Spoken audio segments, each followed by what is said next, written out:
the dark of night.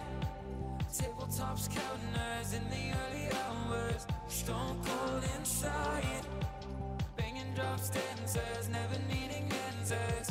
We wander all alone, but we can't find the street lights go.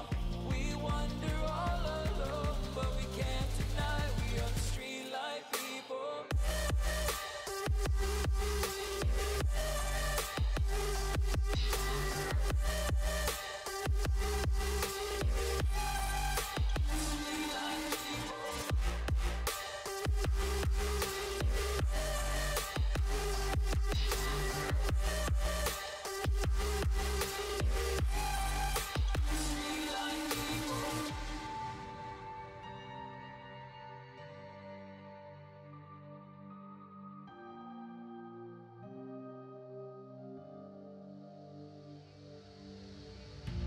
Pills, thrills, chasing whatever kills.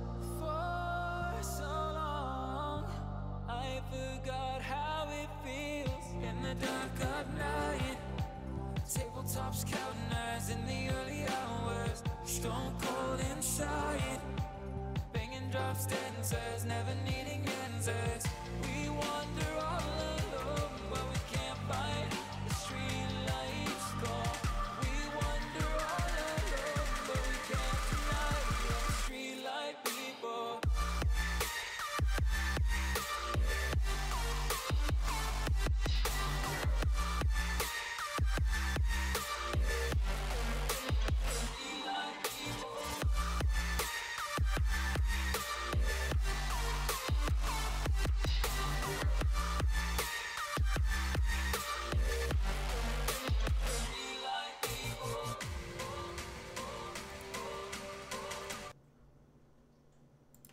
Hello everybody and welcome to Longer and Harder, Sloppy Saturday edition. I should have called it that. I just thought about that.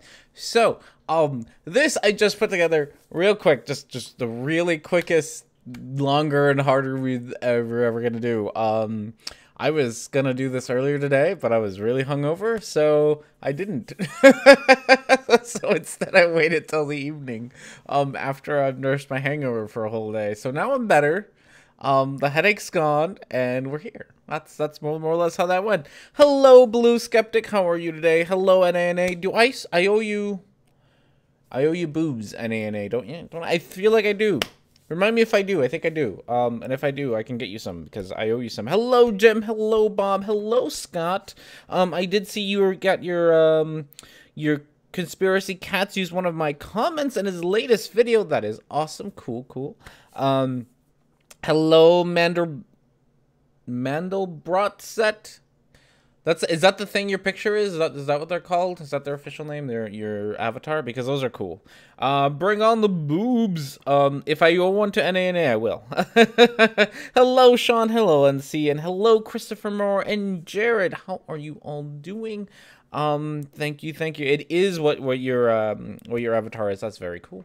Very cool. I always do enjoy the math things. It's great. There's this clock that I've seen before, and this is like not even ready over here.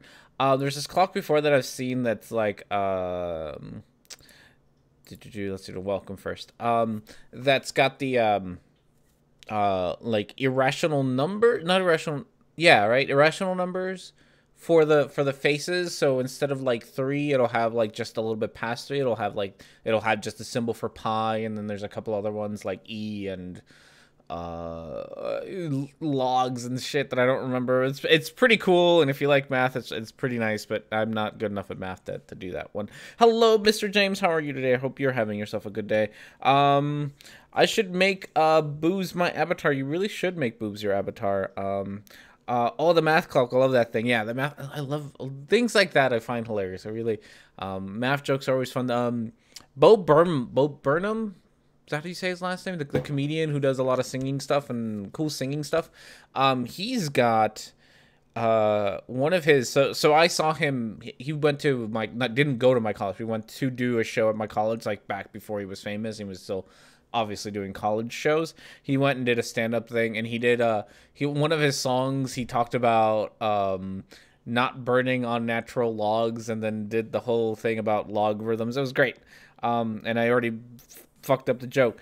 Hey, Nightbot, calm your shit down. I'm sure Christopher Moore wasn't saying anything wrong. Oh, stop spamming. I believe you owe me some boobs. All right, only because NANA says so. And for no other reason are you all getting boobs. So, pick a set, my friend. You can pick super chat or donations. I will give you that option. We will check out our D20 and you will get one of those. So I gotta actually go back to the chat, otherwise I can't find out what you said. Bam, chat. So yeah, I like the Fax avatar. The shadows inadvertently create a spook brows. Oh, that's true. I always thought yours was like more of a no. What's that one fox one? From Metal Gear Solid. I like their fox symbol. I think that's cool. I don't know what that has to do with anything, but that's what it is. It's that backpack behind you tickling. What?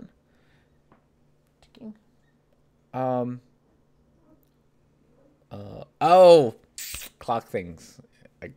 I got there. I got there, Bob. Eventually. So what about those Huskers? Bums me out. Did they lose today? I know they played today because you know the Huskers are playing because it's a good day to go grocery shopping. No one's at the fucking store. Not yet. They will.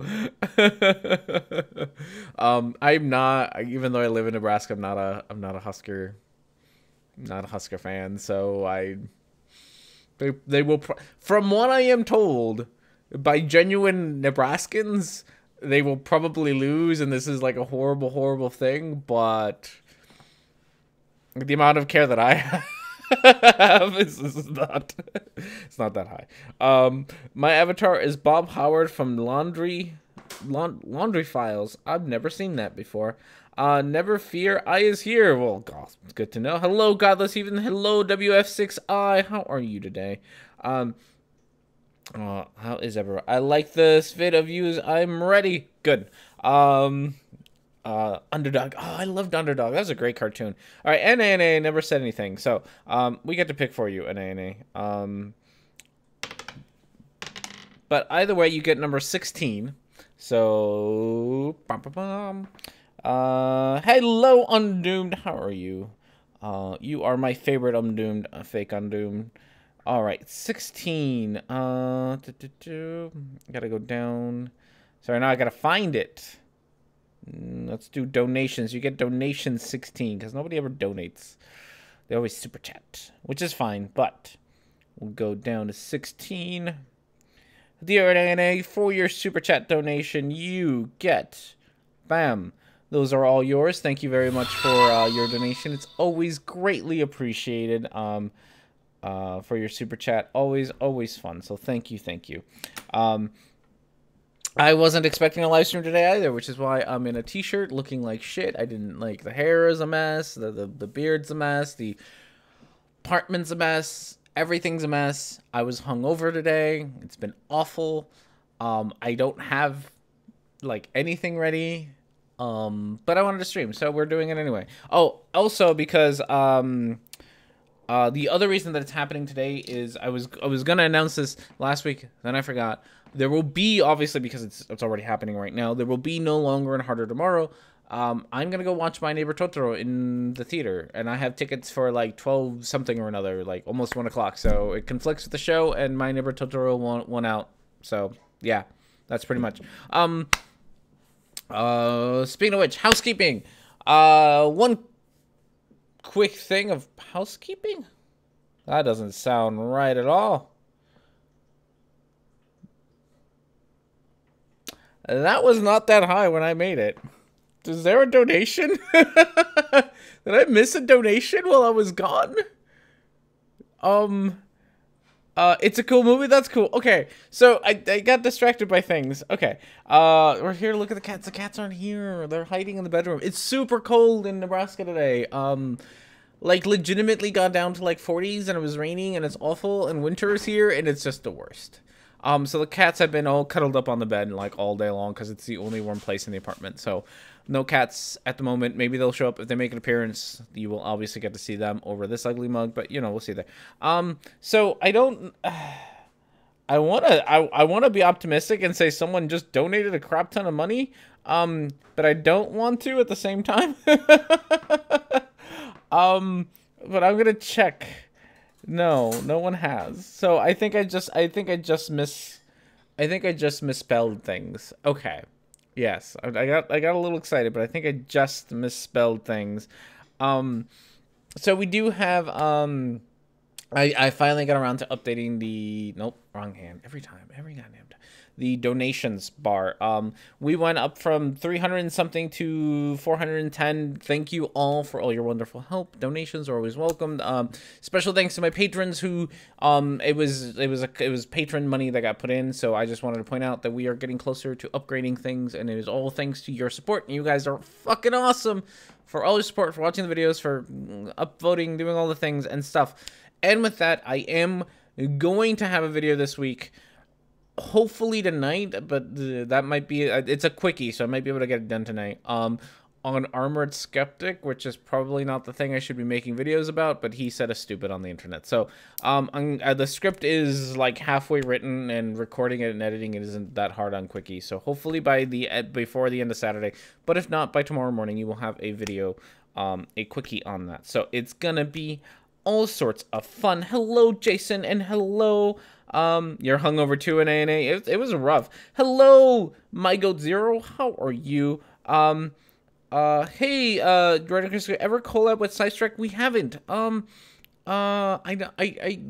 We're friends, and I've been on the show a couple of times. His like Saturday movie show. They happen too late, genuinely too late for me to usually be on them unless. I go to bed really early, so they usually happen too late for me. I've been wanting to do a collab, and I know we've talked about it. And I've been collabing with a lot of people for the 200 proofs, so I might get his help on some of those. I've been just kind of figuring out, but I would always like to work with him. He's awesome.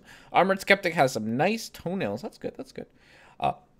Hey all, hello Asian hippie, how are you today? You use evidence, by the way, science, math, observation, and theory. I try my best. I genuinely do. I do make mistakes in videos, but I genuinely do try to do things the right way as best as possible. All right, I think that's it for housekeeping. I think so. Yeah, no show tomorrow. Doubt there'll be a stream at all, honestly. If I stream anything, I might stream some fan art maybe, because I haven't done that in a while. I've been wanting to, but no stream. So moving on, beer of the week. I don't have a picture. I do have a beer, but not a picture. And I've already tried it, so I already know it's good, which is why I picked it. So yesterday, one of the reasons I was very hungover this morning and should probably not continue to drink, is I went out to dinner with coworkers, which is always fun. And then I was like, hey, even though it's like 9 p.m., we should all go out drinking some more. And we went to what is honestly definitely in Omaha, my favorite brewery in Omaha, which is a Brickway Brewing Company, and they are fucking awesome.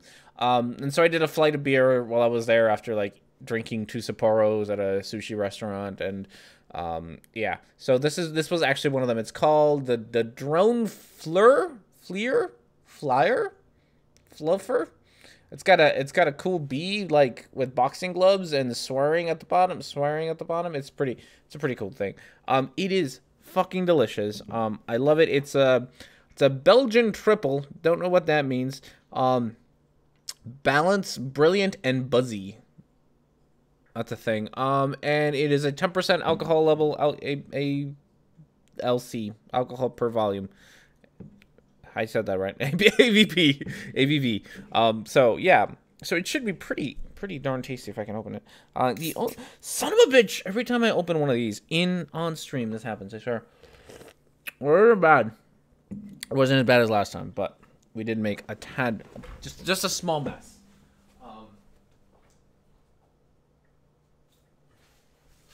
Trust me, it wasn't as bad as it has been in the past, but I did happen to make a mess out of things every time. I don't know why I try.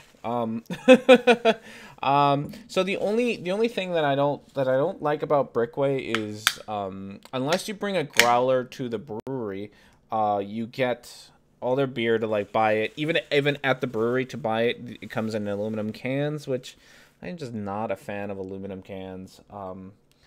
So I really do wish they would do glass, but whatever. It's more environmentally friendly. But I want my beer for my beer, not for the environment. So that's a little bit of a shame. But besides that, why don't you ever get a 6-pack? You should try. I mean, it is a 6-pack. I only drink 2 of them. But I do buy them in 6-pack form. I could talk to a person until I'm blue in the face, but you won't listen or have the capacity to understand. It's ultimately futile, James. Oh, James and you guys having the tiff? All right. Tiff away.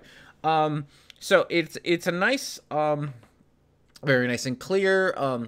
This one's got good head, unlike the usual pours that R&D does. It is delicious. I don't know what the description says about it.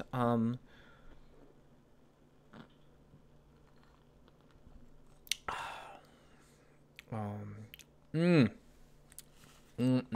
is super tasty. And actually, I don't know if it's supposed to taste like honey, but I do get little hints of honey in there, and I don't know if that's intentional or if I'm just getting subliminally persuaded by the fighting bee on the cover or not. But it's very weedy. It's actually better than it was last night, because last time my taste buds were kind of ruined by a crap ton of. They had a jalapeno beer, which is really good. They have a beer that's, if I remember right, it's been barrel aged in a tequila barrel, and it's really fucking good. I love it. All the craziness going on with Kavanaugh. That is a lot of craziness. I feel like I probably shouldn't opinionate much on that. I've been avoiding it. A lot of my friends, like IRL friends, or rather very, very, very conservative. I just make good friends with people like that, I guess. And we do not see eye to eye on the whole Kavanaugh thing. So if you're on that side, we probably don't see eye to eye. That's it's a surprisingly contentious thing, which I feel like it shouldn't be. I feel like it should be like, I don't know. I guess I would have to say my opinion to expound on this. And if you guys want me to really talk about it, I gladly will. Don't you fret. I always do love talking about current events. It's, but it's gonna have to talk about. Is Yellow Flash the enemy of Green Lantern? No, that's the Yellow Lantern. Yellow Flash is one of those. God, here I go fucking pigeonholing and what's that other thing? Generalizing people. But he's one of those YouTubers like me, actually like me, who picked a silly creature with a bow tie to be their avatar and is a anti-social justice, anti-feminist type. That's what he is. So the biggest thing I hear is why wait 25 years after telling people the evidence? Yeah, okay. I guess we will talk about it. I will throw because there is a lot, whatever. Current events are current events, and I will give you opinions on things. So there is that. There's the poll. We'll read them and then we'll talk about Brett Kavanaugh, because why not, right? We have Not Cloning by Jonathan Miller. Veganism Almost Killed Me by Daphne Reloaded. What does it mean by A Call for an Uprising? Crunchyroll Full SJW by Yellow Flash. Totally Debunked by The World History Official. City of Atlantis by Bright Inside. And Scientism by Orphan Red. Still voting for Atlantis. The Atlantis one is, like I said, that one's the one that insults me the most, only because it's the one that has like 1 million or 500,000 views, and I don't know why it has 500,000 views. I feel like it really shouldn't, but it does. So that's the thing. Okay, so there you can follow the link and vote. While you vote, I can give you an opinion on Brett Kavanaugh. But so I understand to a certain degree, and not to the full degree, because you should approach these kinds of things with a certain level of skepticism, right? Like just because skepticism is a thing, there is a possibility that everything that these women have said, that Dr. Ford has said, is entirely fabricated. That's entirely possible because skepticism is a thing. We don't know the answer. We don't. But there's a difference between having a healthy amount of skepticism and outright claiming that Dr. Ford and the other women who have come out and said something are lying, or that they are doing it for political fame or a political agenda. I don't think you have evidence. I don't think there's evidence to say that either. So if you're gonna approach it with a healthy dose of skepticism, the whole Brett Kavanaugh accusations, then the best that you can say is that we don't know what actually happened yet. Thankfully, it looks like there will be an FBI investigation. I don't think that it's unreasonable to ask the nominations to be held off for a week or a month, a short period of time while the investigations happen. I don't feel like that's an unreasonable request, so that we could actually figure out what is true or not. I don't think that that's unreasonable. But I entirely understand why the Republican Party doesn't want to hold it off longer.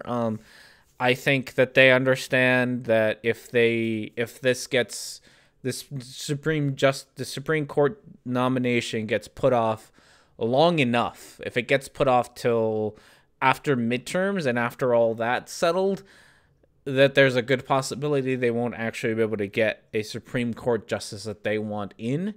And that's actually what they're accusing the Democrats of doing. And it's entirely possible that the Democrats that are actually that are in power are potentially doing, wanting to delay it long enough that maybe after the midterms they have the power to stop any appointee from going on. That's entirely possible. But in the same way that they're accusing them, I do think that that's what the Republicans are doing. So it's a bit hypocritical. She's 100% telling the truth. Mitch McConnell literally begged Trump not to choose Brett because he knew it would be impossible because of the documentation on him. Where are the documents, Mitch? I think there's a lot. I think one of my friends, when I was out Thursday night drinking, brought up that they were talking about Brett Kavanaugh, and thankfully I wasn't part of that conversation, but eavesdropping away. And he's talked about his Kavanaugh's speech or whatever that he gave, rebuttal, I don't know, that he gave, and how he smoked the Democrats, and how reasonable he was. And then I watched it, and it didn't, to me, he sounds. I don't think he came off looking very well. He sounds like an angry, he sounds extremely angry and annoyed, and I feel like he would have been better off just keeping his mouth shut. I don't think he came out looking very well. I also listened to the questioning that happened between, for Dr. Ford and for Brett Kavanaugh, and Dr. Ford came out looking much, much better in the long run on that one.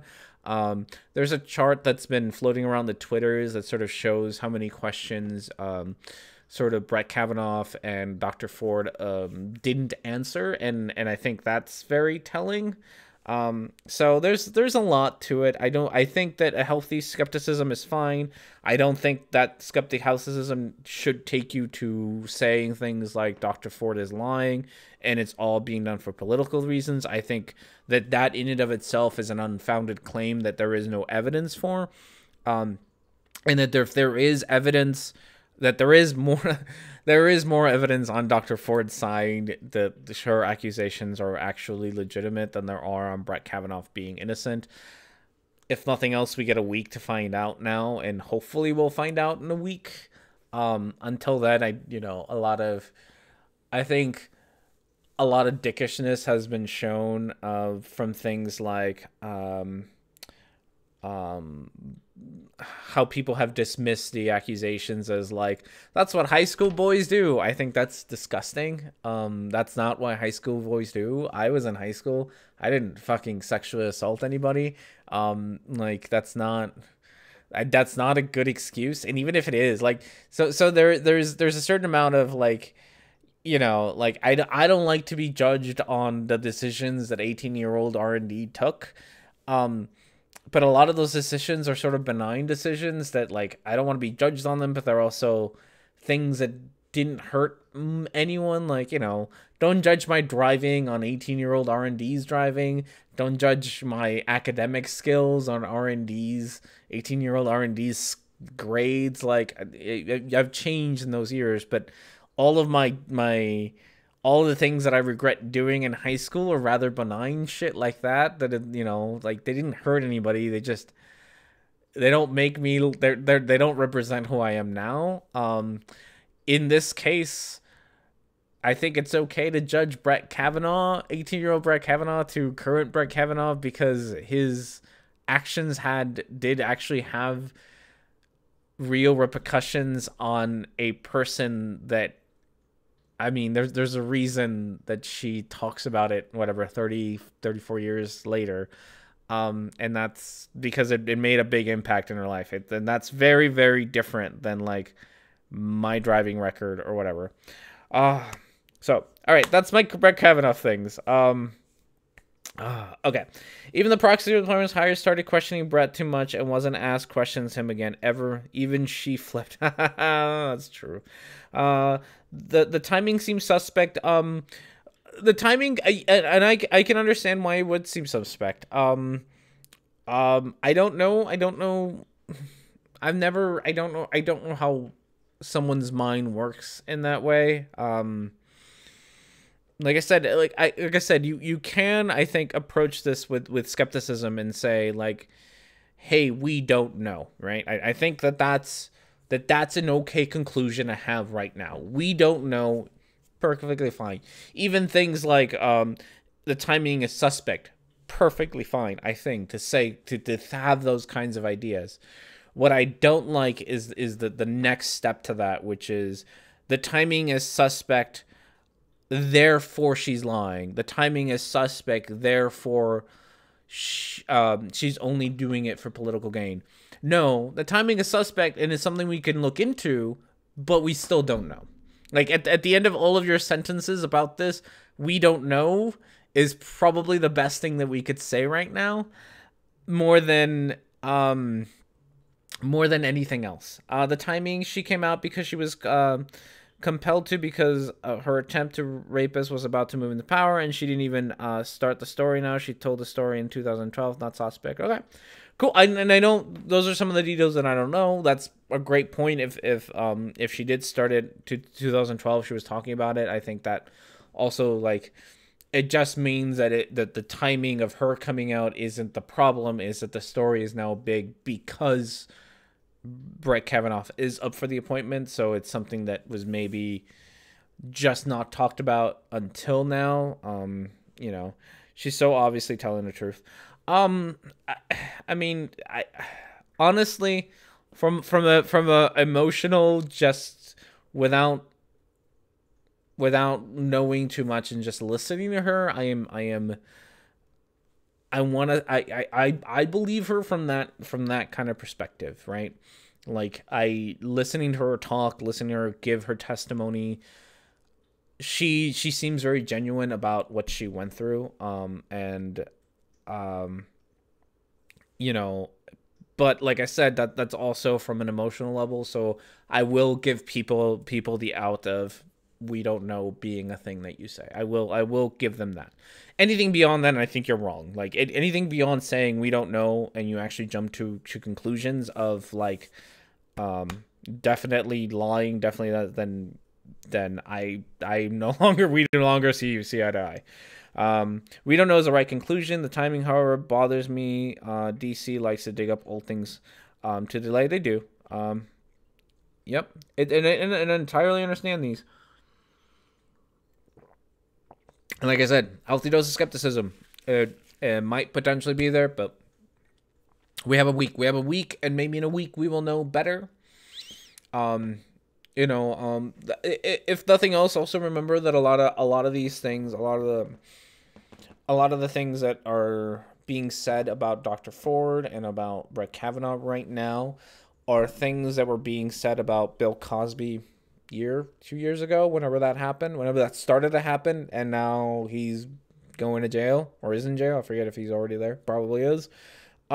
So we're talking about, we're talking about, we're rehashing a lot of things that at the end of the day, we'd already seen happen, and we'd already seen that, saying those kinds of things that really doesn't necessarily align itself with the truth of a story. So, all right. At least Joe Biden is not there to screw up like he did with Clarence Thomas and Annie Hill. Yeah, I did a report on Annie Hill back in high school. I remember that. Brett won't tell lie detector says DC didn't go dig the story up. She came out morons in chat. Brett won't take a lie detector test. I did hear about that. Also, what was the thing that he said about lie detector tests? Like he doesn't he finds them to be reliable, but now he won't actually take one. I don't think if he did take a lie detector test, I don't think that it would. I don't think that they're reliable, so I wouldn't, regardless of the results, I wouldn't buy them one way or the other because I don't think they're reliable. But if you are of the opinion that they are, and then you refuse to take one, I think that says a whole lot about you. And I think that's the case with Brett. I think he's come out in agreement that our lie detector tests are reliable, but at the end of the day, he doesn't actually want to take one, which again says, I think, a lot about him.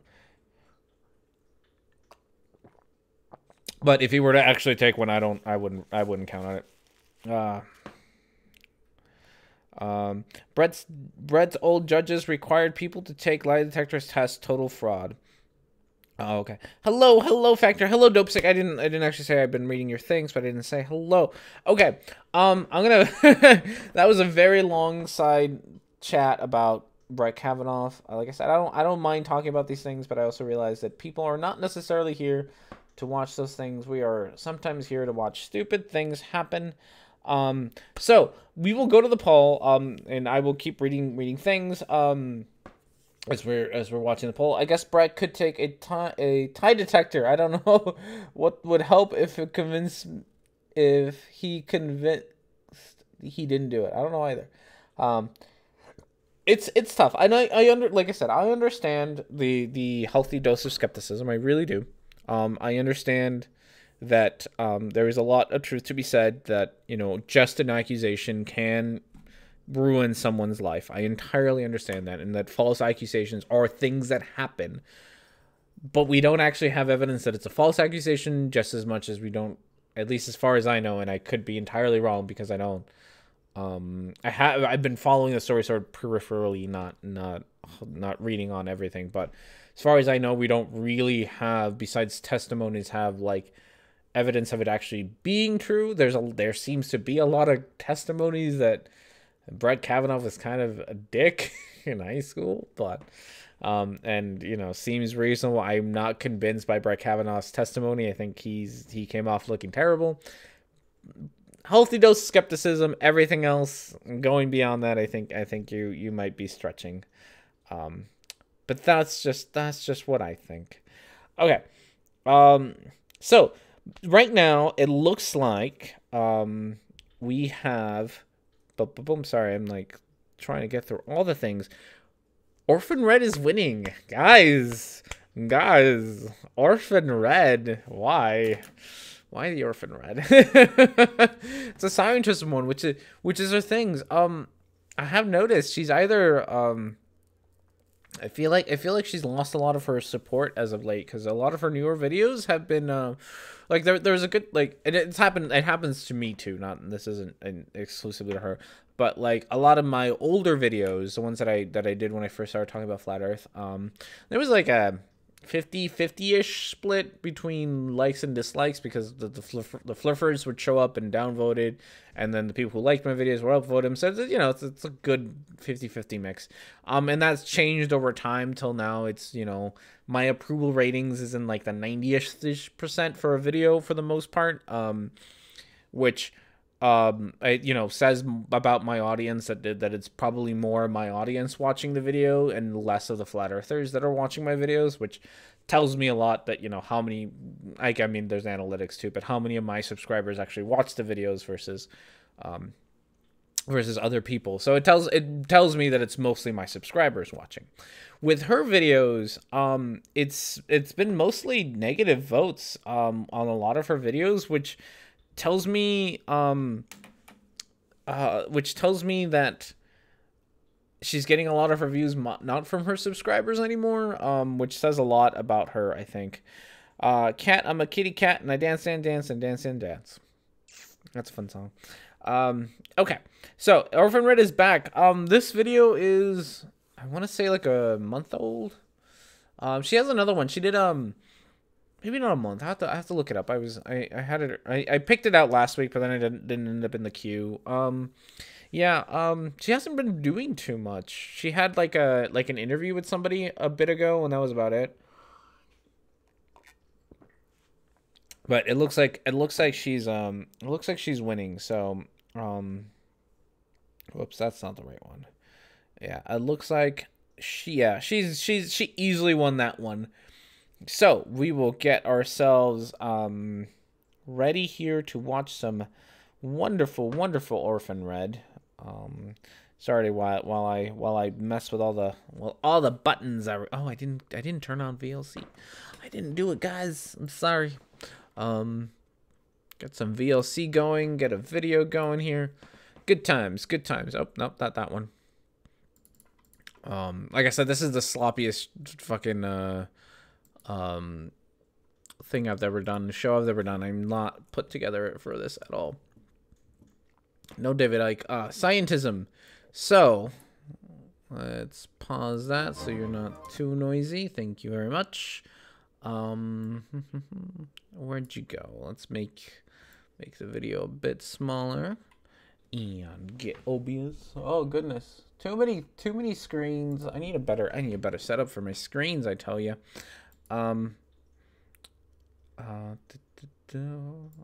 Yeah, I'm being super professional and getting things ready like now instead of earlier. There we go.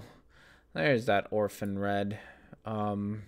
So this video, the full name of the video is called Scientism U0026. Literally what it's called. Why CERN is wrong! Exclamation mark.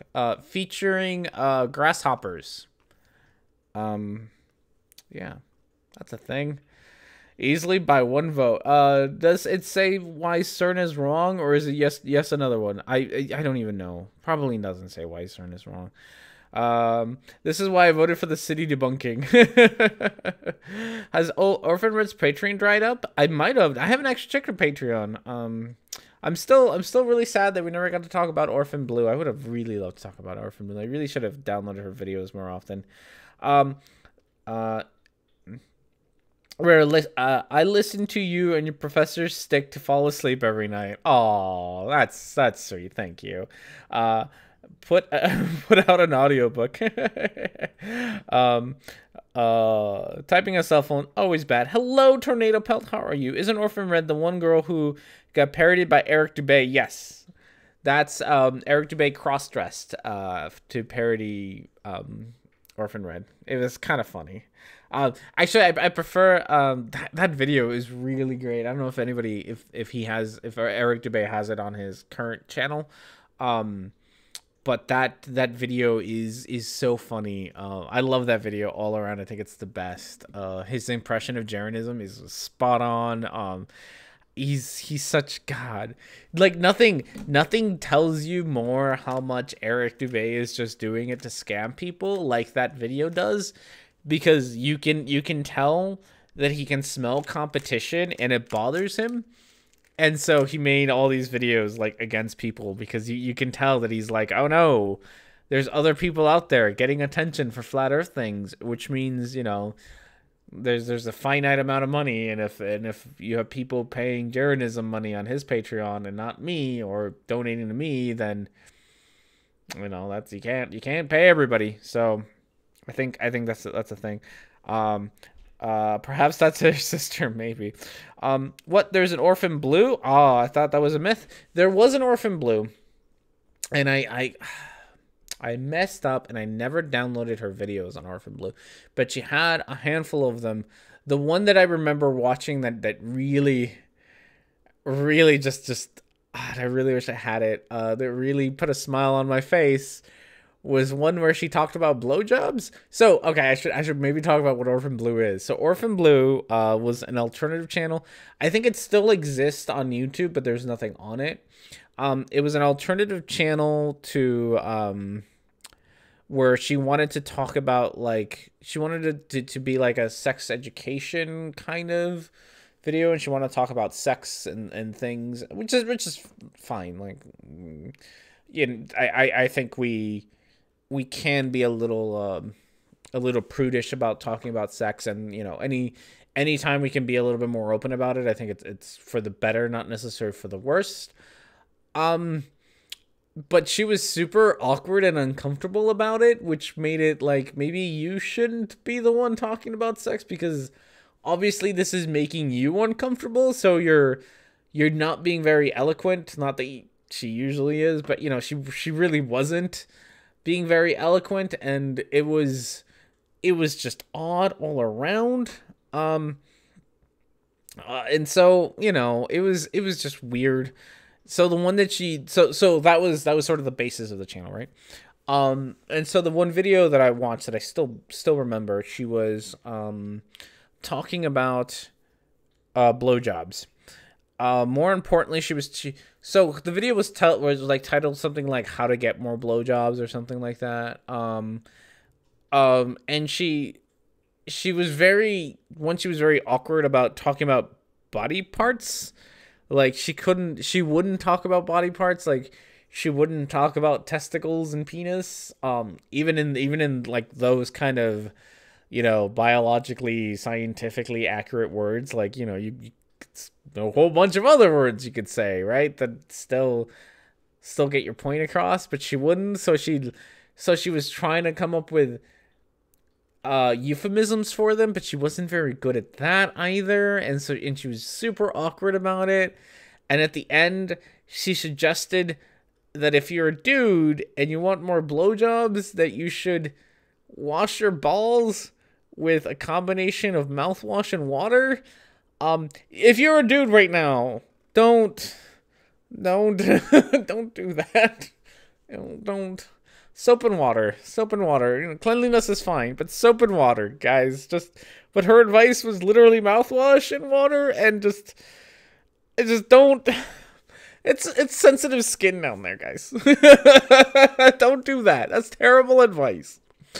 And so and then she was super awkward. It was just a hoot, and I really wish I had that video. I really, really, truly do, because it was like, I can tell you all about it, but it's so much funnier to watch her do it.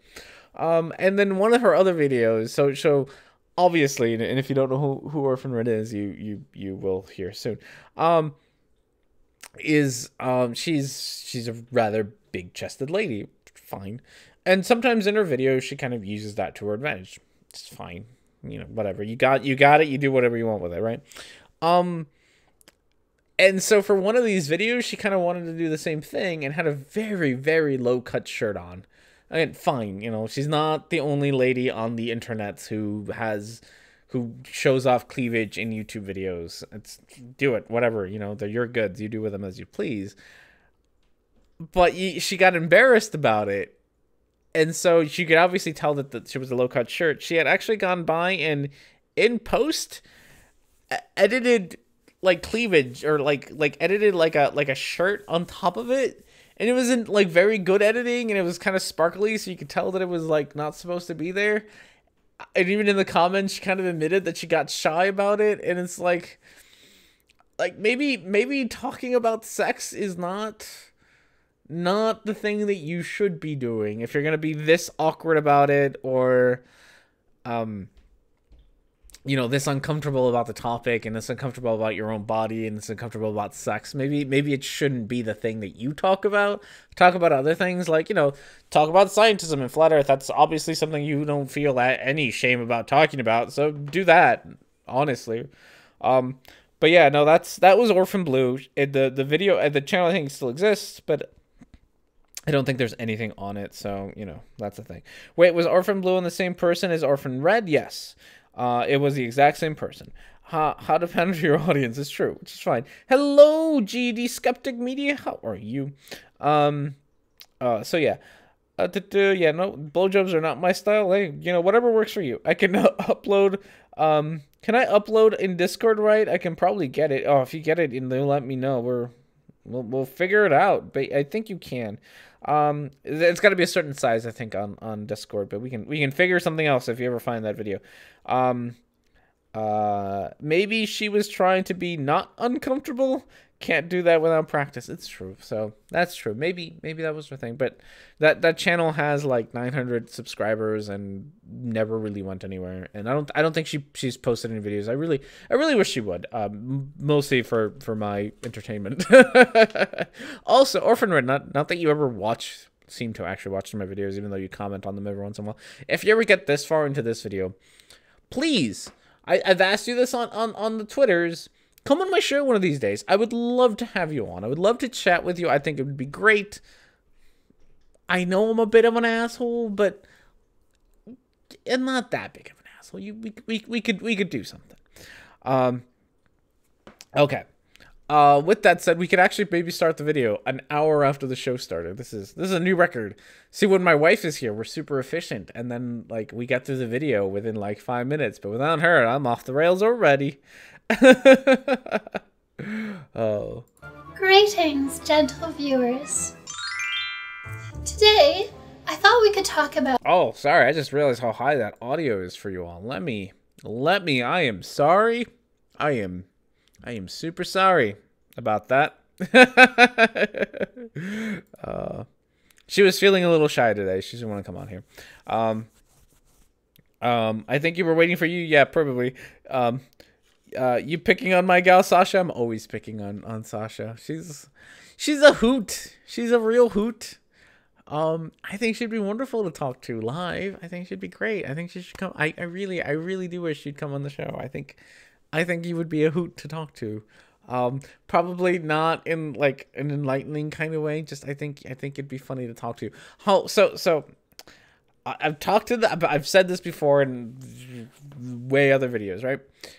I'm also told that in real life, Orphan Red isn't video Orphan Red, right? She's a lot more, a lot less ditzy and a lot more tolerable in real life. That's what I am told by people who have met her. That she's actually, you know, like fun to talk to, right? Like the whole thing, the whole acting ditzy and stupid, that's just an act.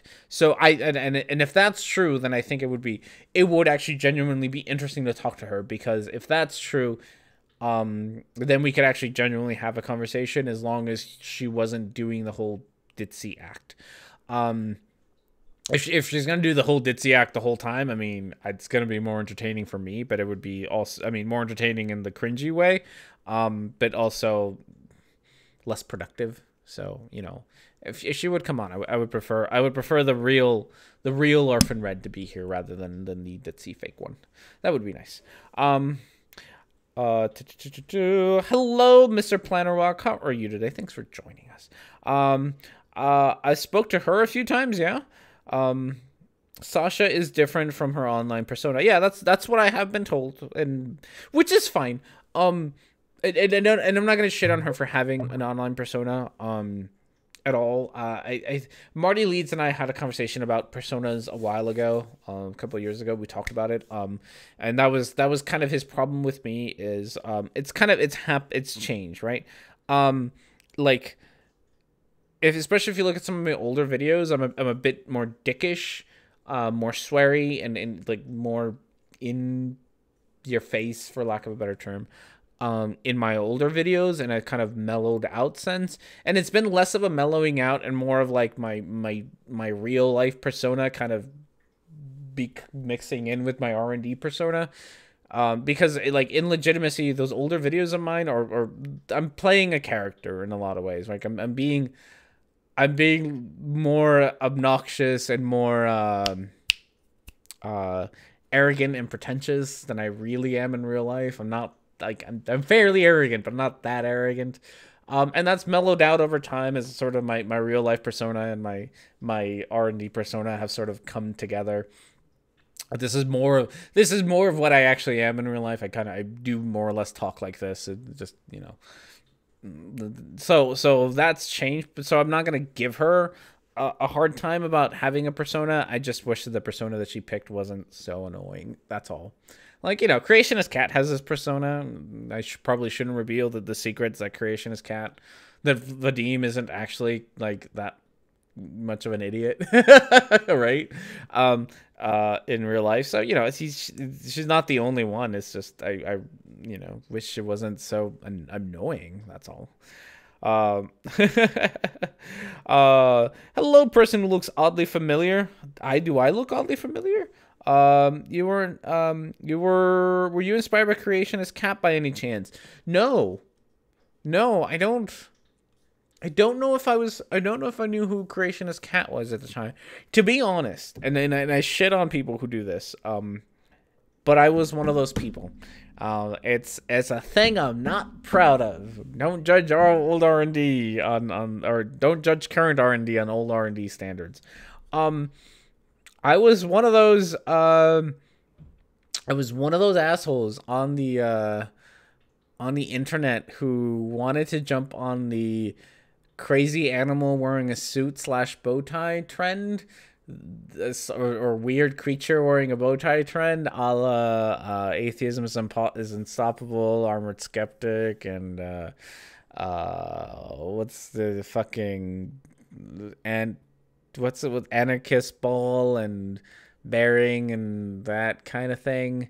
And then I didn't fall into it. I fell into the flat earth stuff and I started doing this instead. So then that was more of my inspiration for it. My original avatar was just a bow tie, and then I found a picture of my cat looking rather skeptical, so I went with that. So I went with that instead, and then since then, even that's evolved into, you know, this. I for a while I kind of played up the whole I'm a cat on the internet with a bow tie thing, and then that kind of stopped because it's just like it's fun to sort of say that as a thing, but to keep it going takes way more effort than it's worth. So I stopped that part too, and I was just, it's just R&D. This is R&D. That's it. And I have a changeling avatar. You do. Furry. So God, we're never gonna get into this video, are we? That's great. Creationist Cat is not Vadim. CC confirmed it. It's true. That is true. R&D Creationist Cat. Collab. I agree. I tried to speak to her about toning him down. That's good. Sorry, Creationist Cat, and I would love to do a collab with Creationist Cat. I really, really would. God, I love that guy. I love Creationist Cat. He follows me on Twitter, which is like, he noticed me. Senpai noticed me, and it makes me so happy. And I really wish I could do a thing with him. Speaking of furries, that was a conversation we had. I think I think we because I promised Creationist Cat fan art. And I was a little bit worried about doing it because I feel like I'd be getting dangerously close to furry territory, and then my wife pointed out that I have a half octopus lady on my wall, which is Purple Dan's thing. So I think I've already touched on the furry demographic. So I think we're just gonna go all the way in. Yeah. Strange. I can't rewind the stream. No, you can't. I had the way that I have the stream set up is I have it so that there's like a 1 or 2 second delay between me and the chat.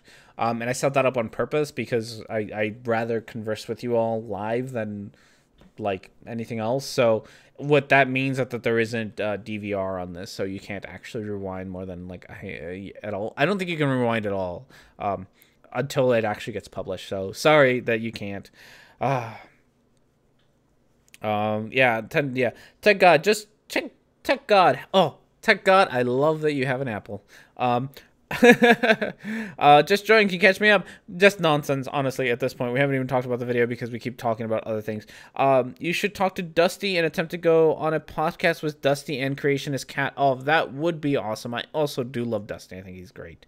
I love Dusty not just for his videos. I think Dusty seems like a genuinely good human being. His whole animal rescue thing that he does in Mississippi, right? He's in Mississippi. I think is amazing. I think all the work that he does to try to spread atheism in a part of the fucking country that will shoot at you for not being Christian is inspiring. I think he is such a, like, not just a good YouTuber. He's legitimately a very good human being. I would love to do that. I mentioned scientism in my videos. Scientism is always fun to talk about because there's definitely a worry about scientism, but it's not the worry that she thinks it is. It's not what she thinks it is. And Dusty does fight racism like crazy. It's true. He's a genuinely good person. He really genuinely seems like a very good person. So I do like him a whole lot. So, oh, and we have special guest. The star of the show has finally showed up, and as soon as he finds a thing, what even is scientism? Well, you know what? Maybe we'll actually watch the video and she'll explain. Maybe we'll get there because it's 100. It's an hour and 5 minutes, and we haven't even done that. So, and as soon as Hobbs sits down, I'll turn the camera to him because he is obviously why you all are here. So, how science becomes scientism, because all data must be interpreted in order to form a conclusion. And this interpretation is influenced by our biases, our prejudices, our expectations, and... So, okay, buddy, come on. Yeah, it's this girl again, sorry. So, scientism... It's... sorry, I'm also trying to wait for Hobbs to, like, sit down so that I can put the camera on him. All right, here comes the Hobbs. The reason you all are here. Bam. There he is. Good boy. You're such a good boy. You know that, don't you? You know you're a good boy. Well, should we try to put the light down at you so that people can see you better? What do you think? There we go. There's the Kiata. All right, he's here. So yeah, so a lot of what she's talking about is actually not entirely unreasonable, but you know, a lot of these a lot of flat earthers start off this way. It's not the real R&D has arrived. It's not like what she's talking about is a legitimate concern that, you know, we do have a lot of biases that do inform the way that we interpret things. Like that's very true. The one thing that she forgets and will probably never mention is all the ways that real scientists try to correct for biases. The way that the scientific community is set up to get rid of bias as much as problem. The way that peer review is set up to correct for biases. She won't ever mention that because I think she has this idea that science is done in this way that that like one person like writes a paper and then just gets to come up with whatever conclusion they want. And as long as that paper is published, it's like that is the law of science now, and there's no way to correct it. There's no way to change it. Like the one interpretation that's made is it, and that that's how that works. So who is this lady? This is Orphan Red. She's a flat earther who likes to talk about scientism a lot. That's like her main thing, except that she's not very good at it. Why would somebody... We'll talk about that in a second. Give your cat a soda. He doesn't like soda. He likes beer, though. He's a big fan of White Russians. He really likes White Russians. He's a man after my wife's heart. Yes, so that is Orphan Red. So, why would someone spend $2,000 on a PC? Mine was $599 and has really good specs. Because it's not going to be a PC. It's going to be a Macintosh, because that's what I use. So no, it's yeah. That's what I do. So that's what we're going up for. And it was actually a little bit higher, but we took some money out to buy me a Chromebook and a few things for college, so that I could go back to college. Which, again, thank you, my friends, for helping put R&D through college, which is awesome. So good on you. So yeah. So I got a 4K Mac. That's awesome. I have a Mac now. It's great. I love it. It's just a little slow. It's just a little slow for what I'm trying to do now. It was, top of the line when I bought it like 10 years ago, but it's having a hard time keeping up with things. That's all. I do love my my Chromebook. I think it's great. It's an Acer Chromebook, because I got the Acer one. It was slightly bigger than the Asus one, and I like the touch screen better. But pretty much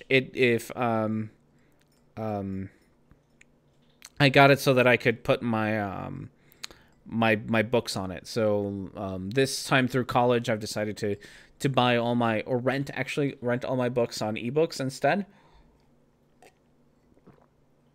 So I'm doing it all through I'm renting my textbooks this time around. So I needed a place to be able to do that and take notes and stuff. So it's what I use to take notes and have my textbooks for school and stuff. So it's my school Chromebook. It's been really handy. It's been pretty great for note taking.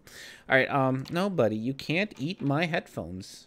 I need those, you little weirdo.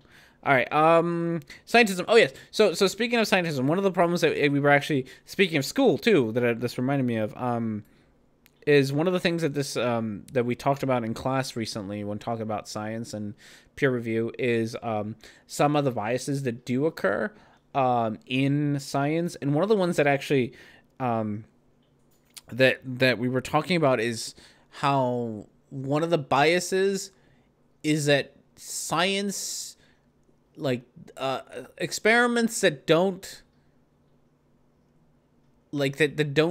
show your conclusion don't sort of get published. Like negative scientific reports aren't published very often. So people like to publish articles that are sort of more like positive, not in like the good positive, but like that add things to the scientific knowledge. So like a new, adds a new understanding of something, and they don't necessarily publish things that demonstrate that something isn't, that something didn't work out. So like you run a certain study and you don't get the results that you thought you would. Those kinds of peer review, those kinds of papers don't get published as often, even though they should, because it still adds to the body of knowledge that is science. So that's one bias, and we actually talked about some of the ways that it's scientists are trying to, or the peer review system is trying to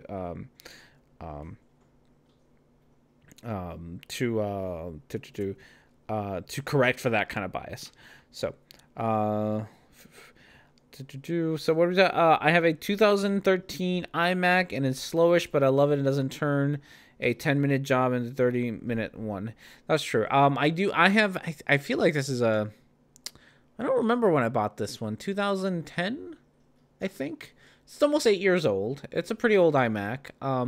It works really well, and it's worked really well for 8 years, 10 years, or whatever, 8, 9 years. I forget exactly how old it is, but it's been working really well, and I really like it. And it's still, like I said, it still mostly runs everything that I needed to do. It's just now that I've started streaming, it can it handles streaming kind of slowly, so you'll see a lot of lag when I stream videos and stuff. And also, like, rendering a video can take, like, it's almost double so like you take the length and it's almost double that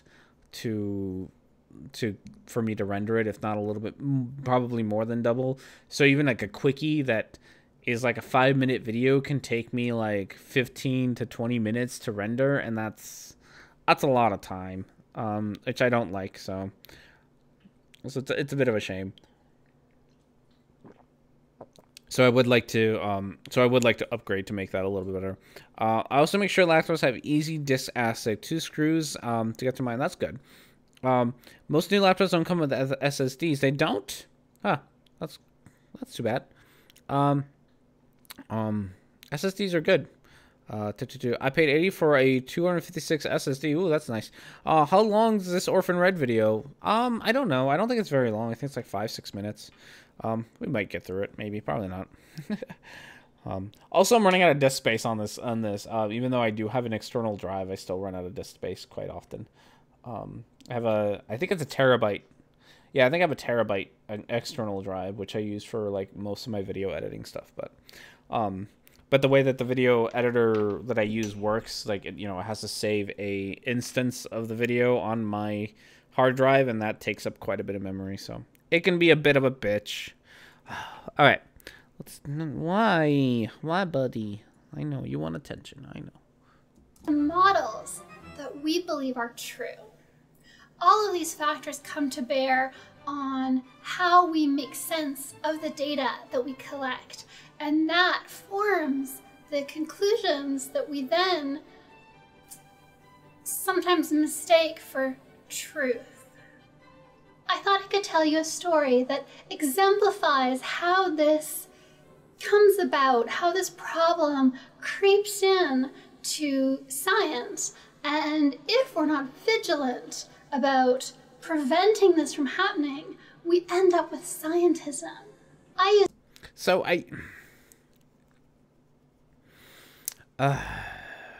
a lot. There's a lot to say to you, of all people, Orphan Red, because he was a flat earther.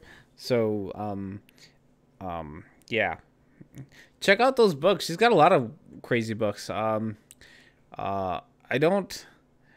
So, to each their own, right? Like to each their own how they set up their. It is a slow frame rate. I'm sorry. It's like I said, I have an old computer and I can't handle videos very well. With her, this is obviously staged. Like you can definitely tell, like that's her bed. I'm trying to point. That's her bed. That's that bookshelf. Like her bed looks like it's pushed right up to her bookshelf, which is a very weird way to keep books. It's also a very weird spot to keep books, is like right next to your bed. I just so I mean it's obviously a set. It's a very weird set. I do like her artwork. I particularly like the flower thing. Again, I'm pointing like you can see. I do particularly like the flower thing. I think that's kind of neat. But yeah, I also don't like your sound, Orphan Red. I just want to tell you that. Please, I don't know why you feel the need to add an echo to your video. Please don't do that. It sounds really bad. He's an Orphan Red postmodernist warrior. I don't know what she is, honestly. I really don't. Besides being a flat earther and sort of, the whole scientism thing, I don't really know what she believes in, or what her whole thing is. I don't watch her enough to find out. So who knows? The term scientism to denote a blind faith belief in whatever conclusions scientists declare as having been established or proved. No, okay. This, hey, look, you get to see live hand fapping. She likes Jordan Peterson. I'm not at all surprised. God, that is kind of sad. That is sad. Okay. Postmodern thinking has flaws if you take it too far. I mean, but you could probably say that about most thinking, honestly. You take skepticism too far, you get solipsism, and that's solipsism is fucking useless. So yeah. God, what was I gonna say? Something. Okay, no. Scientists don't declare things to be true. That's not how science works. It's not a declaration. This has to be a problem. This has to be a problem for, I guess, the religious types, right? So, and maybe I'm strawmanning religion, and maybe I work in the field of psychology, so I have a point. Religion is very much a top-down kind of structure, right? You have whatever God book, and then you have the priest that tells you what to think, and then you have the sheeple. I just used the word sheeple. Right? And so the knowledge trickles down to you from high above.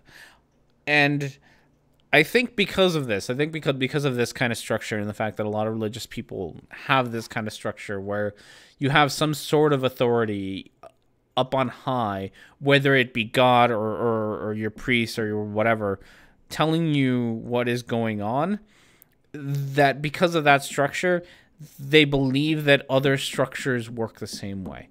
And that's entirely not how science works. Science is not a thing that works by having somebody up on high tell you what is true and what isn't. That's not at all how that works. Science is the other way around. It is a down up kind of thing. It's a actually, speaking of which, I just talked about this in class too. God, my class is actually coming in more useful today than I thought it would. Where is my notes on this? Because we just talked about the way that the brain perceives things. The way that most of the time we think is from independent things to whole things. This is a top down kind of system, and we use our pre-existing knowledge to arrive at further conclusions. So some of the things that we do is we have a tendency to connect events that happen close in time to each other. We tend to connect them together so that one follows the other, and that's sort of the more of this top-down thinking. The way that we try to do science is the other way around, which is we do a bottom-up kind of thinking, where we take we go from a small thing to a big thing. So we start with things like if you do science, you start with things like an observation, and then the experimentation, and then your conclusion. All the steps upward, right? It's entirely different than the way that religion views things, and I think that's why she struggles with this idea. It's not the same. It's not, a scientist isn't declaring a thing to be true. They have set up the groundwork, like just like you're saying, Planner.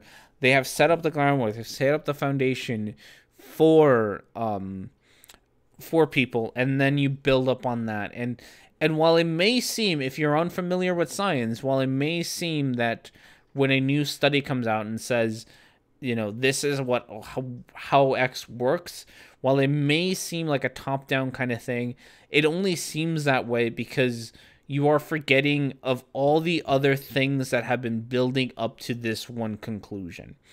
And it's not even in one paper that you see all the things being built up. You have this whole field of this whole base of scientific knowledge to pull from, and you pull from all of it to build up to the conclusion. And I think that's why you are having such a hard time with this, Orphan Red. Why you think that, because I think you and like most people, you know, not just you, like most people, you think from top down. You think that when somebody says something, you can watch them be weird together, that's how everyone else thinks. No, that's just how you think.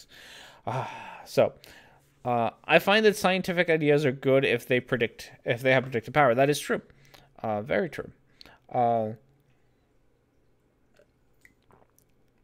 Male cats don't want to be in your lap all the time. That is probably a female. No, that's a male cat. He loves me. He's a cuddle bug. Oh, they're having a little tiff. So that's other cat. That's auxiliary cat Emma, and they're doing, I don't know, something. Actually, other cat is less cuddly than Hobbs is. Hobbs is a very cuddly guy. He likes to cuddle a lot, and he's a male cat. And other cat is a female cat, and she never likes to cuddle. She can get cuddly, but she doesn't like to cuddle as much. Oh, there you go. You get to watch them do whatever they do. All right, we'll watch a little bit more of this, and we'll take a break. I'm almost done with the first beer, which is surprisingly taking me forever to get to. Is Hobbs neutered? He is. Both of them are fixed. I got them both at the Humane Society, and you can't take a cat out of the Humane Society without it being doing that. Siamese cat? Nope. He's a Russian blue. She's a tortoise shell. So she's a little tortie. She's all sorts of, you know, mutt with all sorts of colors on her.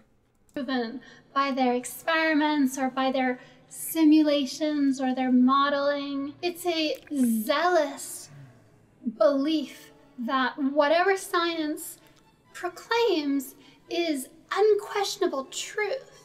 Science can't give us truth.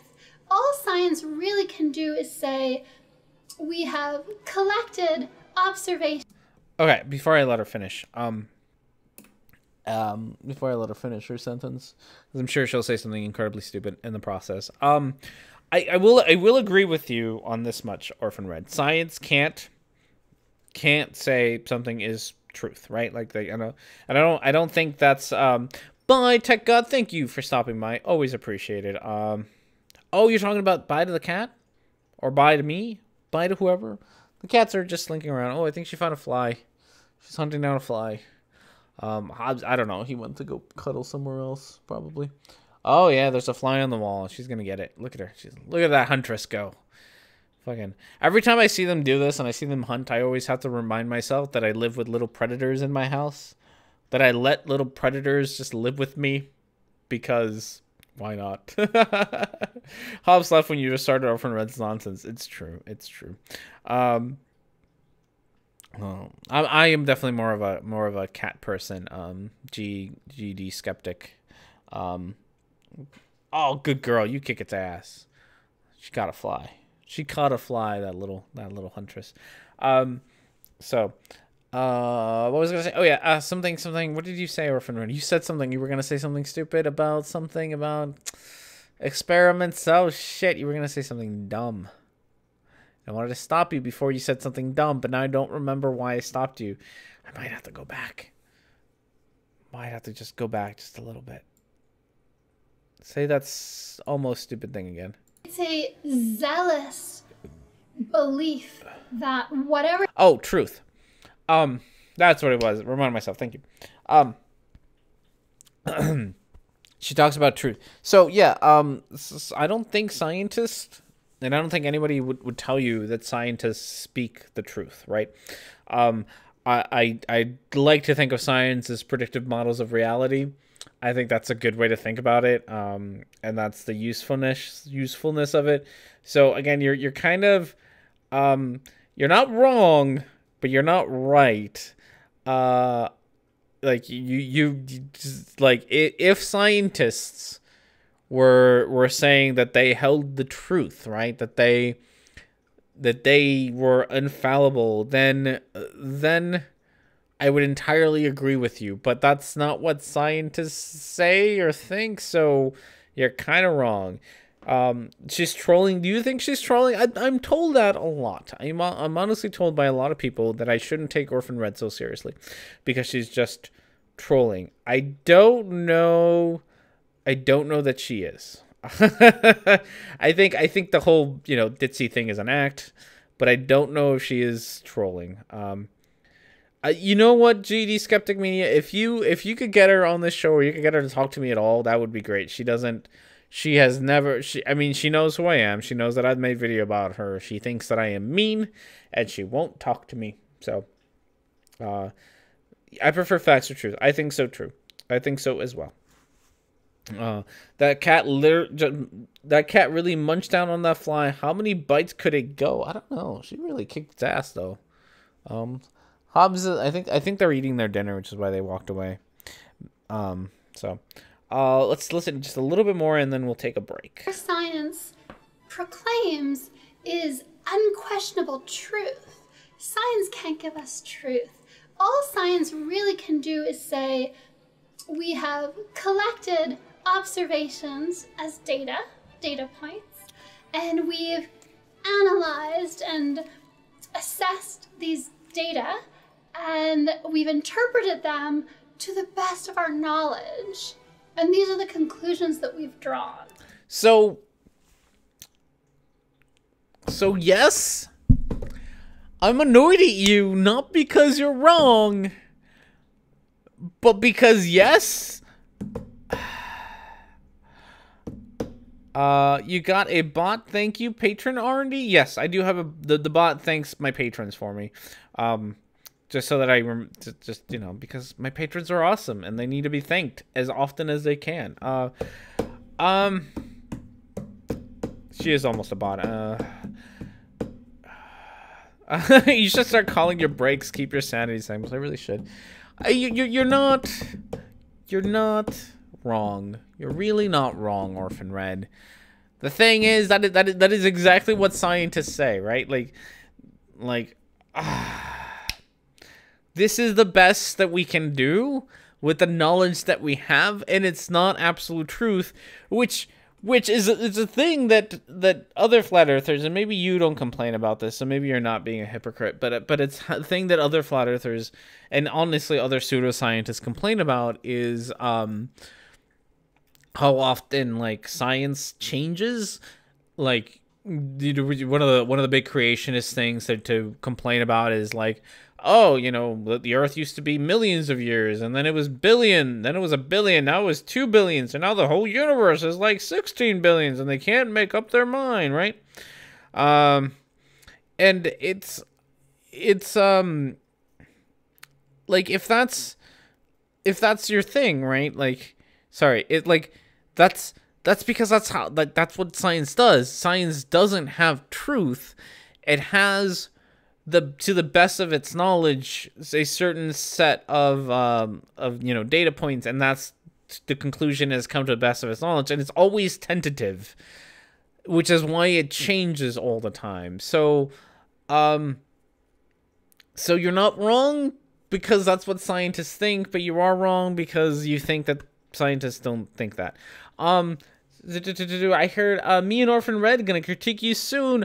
I would love it. I really would. No one makes videos about me. It makes me kind of sad that nobody makes videos about me. The Bloody Truth made a video about me. That's it. I have one response video ever. It's kind of sad. I really wish there was more, but whatever. And like I said, she doesn't like me, but she's always welcome. I would always welcome a chat with her. I would always welcome a chat with anybody. Honestly, I'm not as mean in person as I tend to be in my videos. I'm more of a jackass in videos for like I said, for whatever. Go after Nathan Oakley or fuck it. Yeah, I really should. Then you'd have videos. It's true. Anthony Riley, I don't have the patience for Anthony Riley. Oh, so the cat's moved. There, you can see past my head. Cat's moved. But we will take a quick break, and then we can come back and talk more about things. Enjoy some fan art. I will be right back. I'm gonna go refill my beer, use the lady rooms, all the things and stuff. I will be right back. See if I can get some music going for you all. Maybe, yes. All right, we'll be right back.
All right, guys, and we're back. The camera's a mess.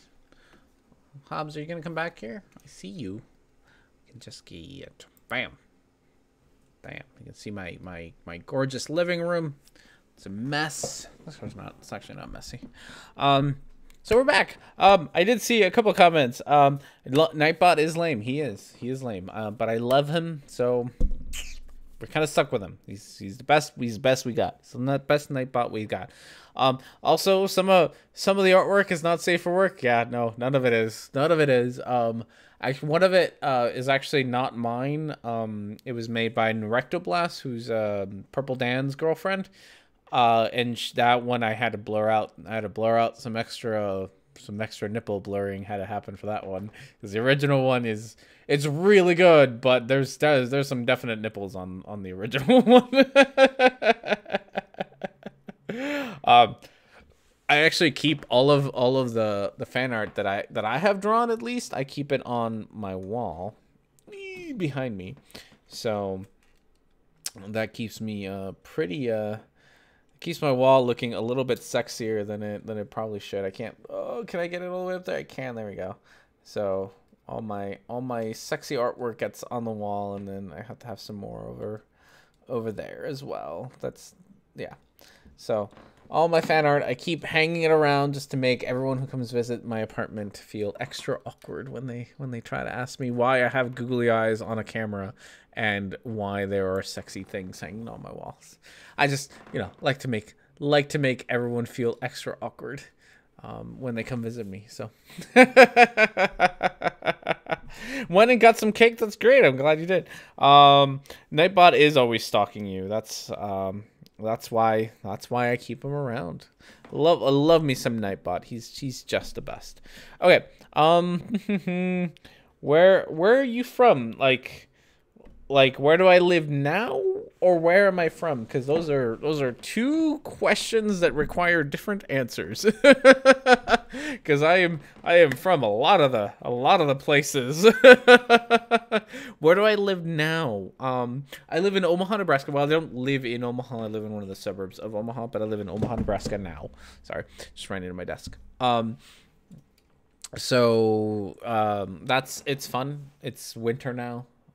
As of today, that's where I live now. I'm originally from, I was born in Mexico. I'm 100% Mexican, born and raised in Mexico. English is my second language, believe it or not. I'm just very good at it now. But I was born in Mexico, raised in Mexico, and then I moved to the States when I was like 5, 6, something like that. And then I lived in the States for the past, when was 1996? 20 years?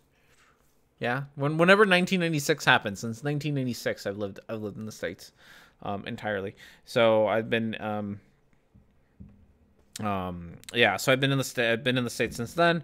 I've hung around 22 years. Yeah. I lived in California when I first moved here.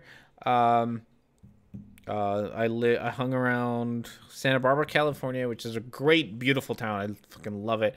I went to college in Beloit, Wisconsin. And then I lived in Wisconsin for all of college, and then a little bit after college, I was a teacher there. So I hung around Wisconsin for several years. And then I moved back to California. And then my wife and I moved out here 4 years ago. So I've lived in Omaha about 4 years now. Yeah. So there we go. That's more or less everywhere I've lived for the last 30 some years. Say something in Spanish. I don't know. That's a little awkward. Every time somebody asks me something, I never know what to say in Spanish. I really don't. But I do speak Spanish fluently. I don't know what to say in Spanish. I have a Spanish book hanging around somewhere. I could probably read it. Actually, I probably could read it very poorly, but I could. I think I have a Spanish book somewhere. I think I have a book of plays. I have a book of poetry hung somewhere, Spanish poetry. I do love that book. Wow, I heard Mexican when you said 20. Say, I speak Spanish like a native. Say, saddle litter What? Styler? He's a paid show. He can't speak Spanish. No, it's just super awkward to try to find out what to say. What the hell's wrong with this girl here? It's super awkward. Let me see. Too many books. Where do I keep? There you go. Is this the one? Nope. Wrong poetry book. I do have a poetry book. In Spanish. There it is. Are you it? Nope. Damn it! Where's my poetry book? Not that bookshelf. Other bookshelf? All the bookshelves. Nope. Nope, nope, nope. Reason. Maybe I don't have my poetry book. Ah, damn it. Too many bookshelves, too many books.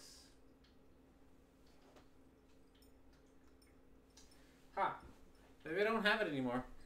I used to have a poetry book in Spanish that I liked. Yeah, I'm looking for a book in Spanish that I could read. Hablo un poquito español solamente. There we go. I said something in Spanish. He could be speaking Spanish. I could, but it is seriously like it's awkward. I said something, but it's a little awkward. I'd rather read something because I don't necessarily know what to say in Spanish. Like I don't use it often enough that I can.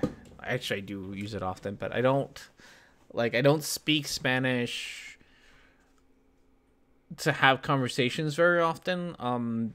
Because my wife speaks English, so we speak English at home, and obviously do all my stuff in English. Yeah, Spanish R&D is very shy. He doesn't like most of the time. I have most of my Spanish that I use it to translate things. Because I have to do that a lot. Like I have to translate a lot of things at work. But just like speaking it does not come naturally to me. So yeah.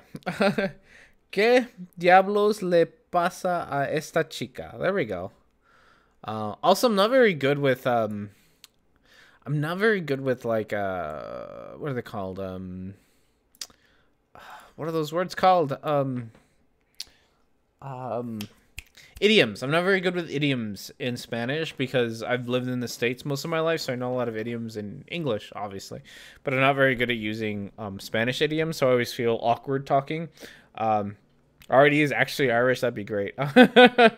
So I also sound kind of awkward in Spanish when I talk it because I have I stopped learning it in 3rd grade, so my vocabulary kind of is maybe a 3rd, 4th grader's vocabulary. It's not very complicated. So, yeah, I have a hard time with it. All right. I expect Mexican idioms are different from Spanish. They are. They don't translate well. I honestly... So I always love to tell this story when people ask me about Spanish, speaking Spanish, is a few years ago, I went down to Mexico for Christmas to hang out with my family. And I hadn't been down to Mexico in a very long time, but I went down there for Christmas. I drove down to San Diego, crossed the border, got into an airplane in Tijuana, and then had a layover in Mexico City. So on the airplane, I got seated next to this very, very pretty lady, who was a teacher. And I very, very awkwardly tried to flirt with her, and it was just not going well. And she kept trying, she asked me about my job, and I kept trying to explain it, and I didn't have the language for it, and I tried flirting, and it was super awkward. And then we both had the layover in Mexico City, and so we spent it was we flew in at 2 or 3 in the morning, so we spent the whole night hanging out in Mexico City, in the airport. And she was super nice, and it was just super awkward for me because I was trying to be suave and nice about it, but I couldn't. And, yeah. So my Spanish skills aren't that good. Long story short, R&D's Spanish skills aren't that good. They're good enough to talk to my mom, but they're not good enough for me to do anything else. Oh goodness. All right. But moving on to More of this other nonsense. We already know there are Portuguese flat earthers. There are Portuguese flat earthers.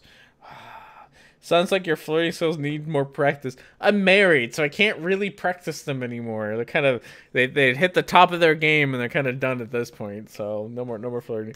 Hey, Rhetoric&Discourse. Wow, when did your face reveal happen? A while ago. April? Yeah, it was an April Fool's joke that turned into a reality. Yeah, no, it's been a while. It's sometime in April. I think April 1st-ish. I did a thing. So no, it was a joke, and then it just didn't turn into a joke. All right. Hobbs is back, and he's shaking my microphone. Hopefully he'll decide where he wants to sit, and we can have the cat cam back. All right, we'll go with a little bit more of this. Oh, Beelu the alien. Are you gonna sit there? Okay. Here, I'm gonna move the screws so you don't sit on the screws, but you can sit there all you want, buddy. Yeah, good boy. I know the light's like right on you. What are you gonna do? You're just gonna sit there. Okay, good boy, good boy. No one bats 1,000. It's true. We actually became friends on Facebook, so I still talk to her every once in a while. Not very often. Minecraft. Oh, that was a great video. I love that video. I got so many great comments on that video. It's just the best. I do need a different webcam for Hobbs. One of these days we'll figure out an extra camera. Huh, buddy? Yeah, you're a good boy. All right. Moving on with a little bit more Orphan Red. And these conclusions are not truth. They're simply the... I'm gonna stop you, because I'm going to give you what they are. They are currently the best explanation given all the available data, and that's it. That's what they are. They are the best explanations we currently have. They are not truth, Miss Orphan Red. They're not supposed to be truth. No one is saying we're truth. God, my dog loves Hobbs. Everybody loves Hobbs. Hobbs is he's the best kitty. He's the best cutter. 10 inches. I know. I get super excited. We got to see some live hand fapping earlier because Hobbs was on my lap, so you could see my hands getting a little too exciting. All right. The best theories that we can put forth to explain a phenomenon that we've observed with our current understanding of the world. What? I am frustrated with you. Because you're not wrong, Orphan Red. You're not wrong.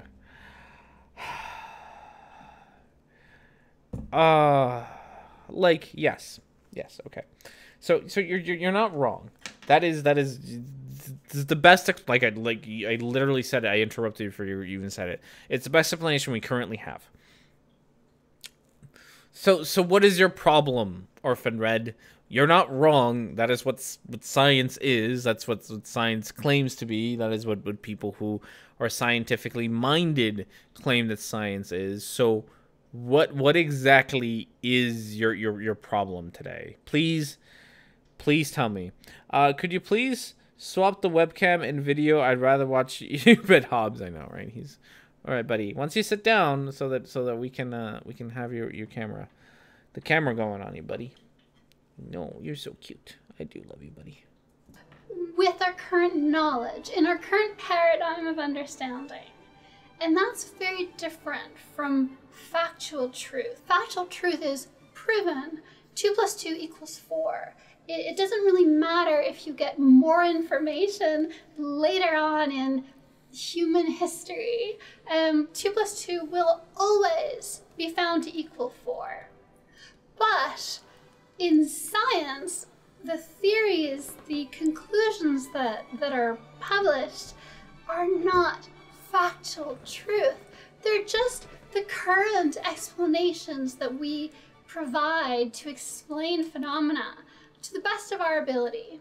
That's all it is. So for thousands of years, doctors bled people who were sick as a... No. Okay, it wasn't... God damn it. I shouldn't... We need a cat stream Cam Hobbs. I'm sure he does things. He was one of the. I think at some point we talked about adding a goal to like one of the donations goals to be like a or whatchamacallit, a GoPro camera to like hook up to his collar and see what Hobbs does all day while I'm off at work, because I'm sure it's hilarious. So we could always use money for that. Not sure we would get anything good, but oh, that would be a little bit too funny. Oh goodness. Cure. And because of the placebo effect, and because when people were bled, they were allowed to rest for several days, and they were preferentially fed. And if they were bled in the doctor's little clinic, they probably had access to cleaner water and simply the reduction of stress from not having to work, because life has been very hard for humans up until very recently. Yes, it has. Sorry, I'm gonna get mad at you for a second, and that's a great comment, Blue. But that would make Hobbes fake. It would make Hobbes fake. This is how all anti-scientists think, though. Reality is what I want it to be, and it's pissed. And I'm pissed that these scientists believe better than me. I know, right? Yeah, I don't even know what. Besides the bloodletting thing, which I'm not even sure how accurate you are on any of it. You just said something that I find extremely funny, which is that you just pointed out how life has been tough for humanity. Like, 99% of the time that humanity has been on this planet, life has been super rough on them. Super rough on humanity. It has not gone well, and for a lot of humans still, life is super duper rough. But 99% of the time we've been here, it's been way rough. Like, horrible living conditions. Just awful shit. Unless you were, rich, right? Now, thanks to science, the very thing that you are going to complain about, we live like fucking kings now, thanks to science. Thanks to the very thing that you want to bitch about. Thanks to the very thing that you think is fake, that you think lies to you about the shape of the earth, that you think comes up with all this other bullshit. Thanks to that very mechanism, your life is super fucking cozy. And yet you sit here on a digital camera talking through me through the fucking air to say how much fucking science sucks. Like, god damn you ungrateful. It is so frustrating to hear people like you say these things. It is so fucking it just astounds me that people like you can say these things. That people like you exist. Because I do want to say it. I do want to say it, but she hates me already. I want to try to be less of a dick, but I do want to say it. Science is an evolutionary consequence of humanity deals with things. Yeah. Goodness gracious. But scientists, it's conspiracy. I know. It's just... it's infuriating, right? Like you and fucking anti-vaxxers are infuriating. I need to stop getting emotional. It's hard not to get emotional. Like, it's frustrating. I work in a field of science, and so I get emotional about sciencey things. And again, like, it's really frustrating. That someone who gets so much out of, thanks to science, she gets so much, and yet she's perfectly okay with belittling it and belittling all the people who work for it. Like, I don't, like, so many human hours spent on making her life better, so much effort and so much energy has gone into making Orphan Red's life better, thanks to science, thanks to the hard work of scientists, thanks to innumerable human hours, that her life is as cozy as it is. Like, it is very, very frustrating to hear her belittle that work. It really genuinely is frustrating. She triggered you? Sure, she did. Why not? Job done. I'm out. Good night, people. I'm off to dream about Sasha. You do that. I hope you have a good couple of minutes with that. It genuinely is very, very frustrating. Like, to criticize the very system that has made it possible for you to even criticize that system. It's and in such a and not even like a like so there's things to criticize about science, right? Like I was talking about earlier, how there are biases about the way about what kinds of papers are published. That's the kind of criticism that improves science.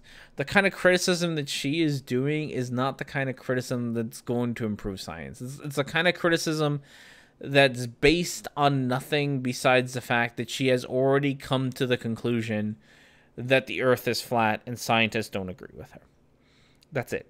I'm an engineer, and the flat Earth movement really annoys me. Yeah, I bet it does. Okay. Story time with R&D. I work at a place for called the Center for Autism Spectrum Disorder. So I work with individuals on the autism spectrum, and nothing gets my goat more than anti-vaxxers who promote vaccines give you autism. And it's entirely because I work in a field that actually works with autism. And like at that point, like I just fucking lose it. And it's almost, in so many ways, it's a lot of the same thing. Like, you know, the reason that you even can complain about vaccines being bad for you, about vaccines causing autism or whatever, the only reason that you can complain is because you are lucky enough to not be one of the people who died, or whose close family member, parent, son, uncle, whatever, brother, sister, sibling, died of a curable fucking disease like chickenpox. Or, sorry, not a curable, preventable disease like chickenpox, right? Because before modernity, before vaccines, people died of chickenpox. I mean, people still can die of chickenpox and have died of chickenpox in modernity. You live in a world where people don't have their lives destroyed by polio. You live in the world where measles isn't gonna end your life, and it's all thanks to the very vaccines that you want everyone to stop taking. And that infuriates me to no end. That people complain about this shit. Like, the thing that you are complaining about is the very thing that is giving you the ability to complain about it. Like people died of this shit, god damn it. Why is that so hard to understand? This actually has nothing sorry, Evan.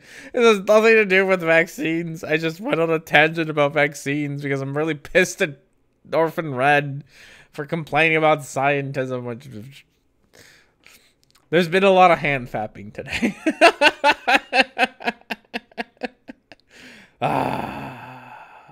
I see the things have gone off the rail. They always have gone off the rail. They just...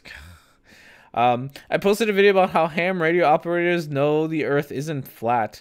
There was this one lady who said she was like a radar operator, and she said the Earth was flat. I forget. She was on Patricia Steer's show a couple years ago. I'm Mineko Stone. Hello. I'm not sure if I said hi to you. I'm Mineko. Hi. Nice to see you. Hello, L Lupe. Lupe? Let's go with that. Yeah.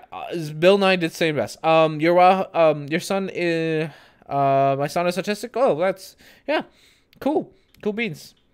One thing I'm relating to vaccines, though, there is some compelling evidence to show that a late schedule may be beneficial. I'll say no more than that. I don't know about the delay schedules.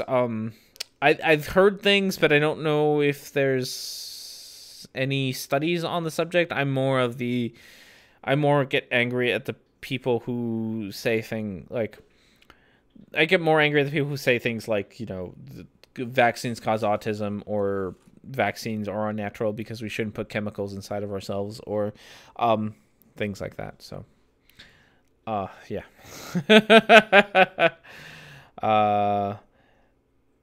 Yeah, so get your kids vaccinated. Like, that's if you want to do a delayed schedule, at least get your kids vaccinated. Like, at least do that much, because people do actually die and still can die of chicken pox and shit, which is an entirely preventable disease, so there's no reason for it. And honestly, like, if I had to choose between a dead kid and an autistic kid, I think I'd have the autistic kid rather than the dead one. So it's okay. It's okay. So that's my opinion, as whatever, take my opinion for whatever you like, but that's mine. All right, moving on with hopefully I don't think we're gonna finish this video, but hopefully we'll get there. And so all of these other factors combined to produce a seemingly positive result from leading people to cure them of all kinds of illnesses. And so for thousands of years, it was scientific truth that the cure for epilepsy, the cure for mental illness, the cure... Okay, I'm did you know that Moraga has a video about giving autistic kids MMS?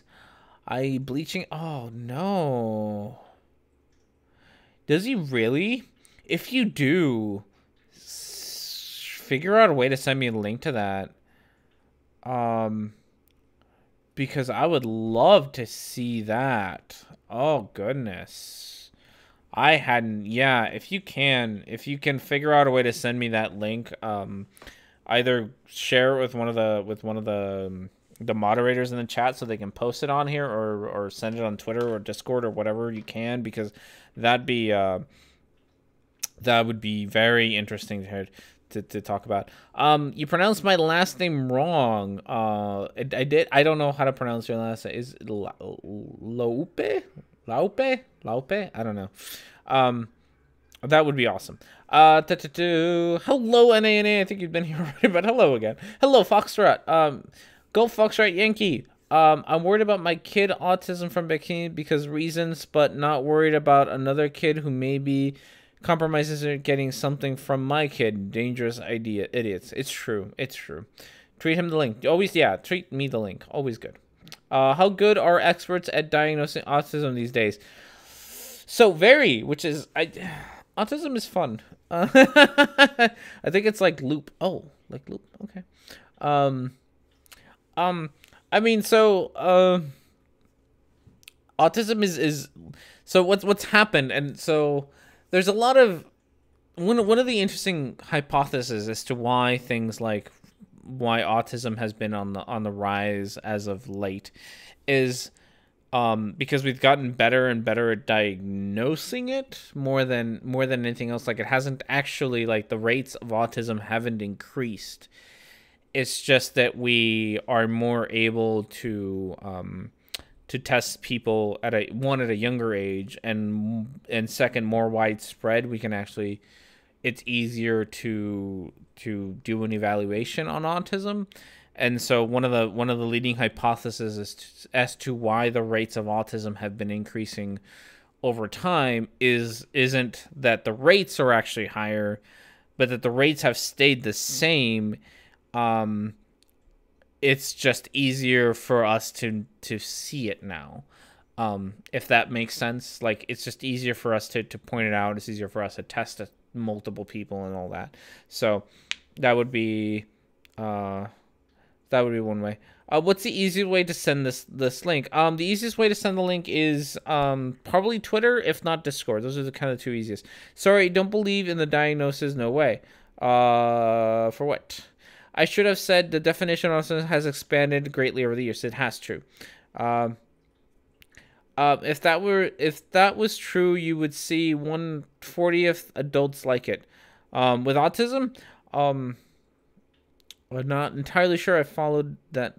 I shared office with a guy who had an autistic son, and he was very clear that it was on a spectrum himself, but not one recognizing it. Yeah.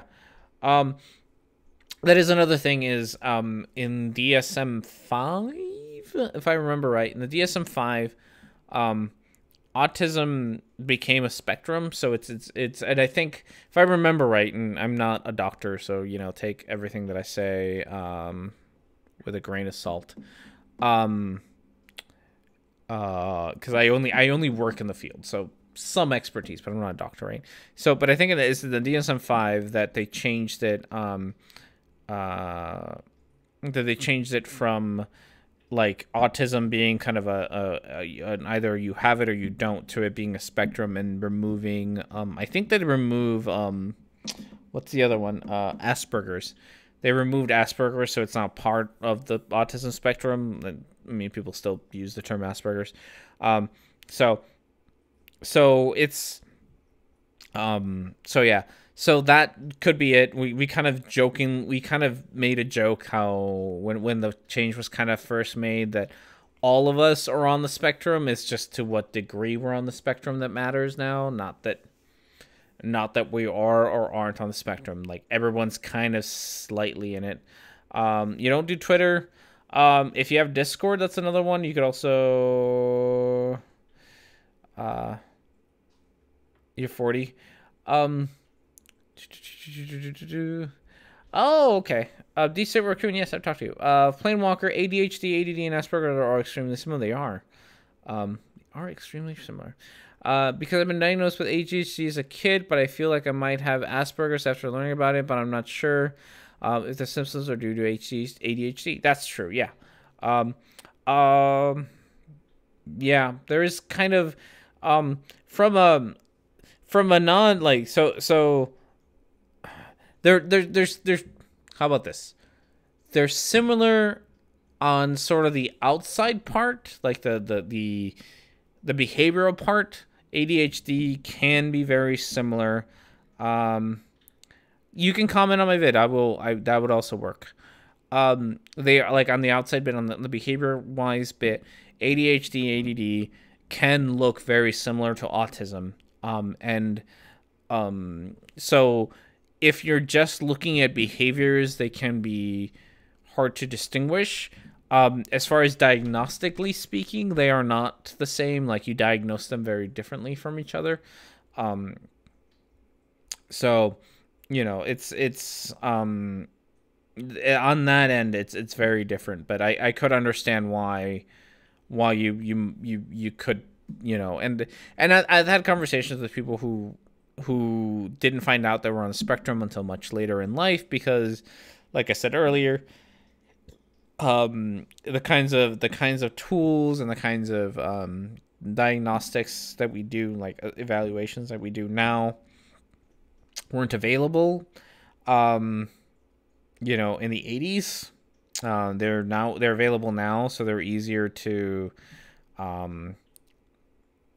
diagnose now than they were in the 80s. So a lot of people who grew, who are older now, 30s and 40s, are now like trying to get diagnosed to see if they're on the spectrum or not, because back then schools didn't really, look into autism all that much. Now they do. It's easier to get diagnosed. It's cheaper to get diagnosed. It's, insurances cover that kind of shit now. So yeah, things have changed. Things have changed a lot in the last 30, 40 years when it comes to autism. The main thing that confuses me is my inability to make eye contact to others. I can make contact, but I tend not to. That's, again, so So I'm going to put a giant ass disclaimer on this. And I know I've said it like a couple times, but I feel like I have to do it all the goddamn time. I work in the field, but I'm not a doctor. So take all of what I say with the biggest grain of salt in the world. Please do not sue me. And I am not diagnosing anybody. But usually, not being able to make eye contact is one of the telltale signs of autism, of, you know, Asperger's or whatever thereof, somewhere in the spectrum. So usually that is one of the things that gives it away. Too much salt is bad for you. It is. One of these days, you know, maybe in another 8 years or so, if the R&D channel is still going, we'll have Dr. R&D come on here and start diagnosing you all. I got that comment. Thank you very much. I will take a look at that video later on. I greatly appreciate it. The people watching that video made me feel like the douche. I have PTSD, depression, anxiety, and rarely am able to make contact, so it could be that. Yeah, it could. It's like I said, it is easier now to diagnose it.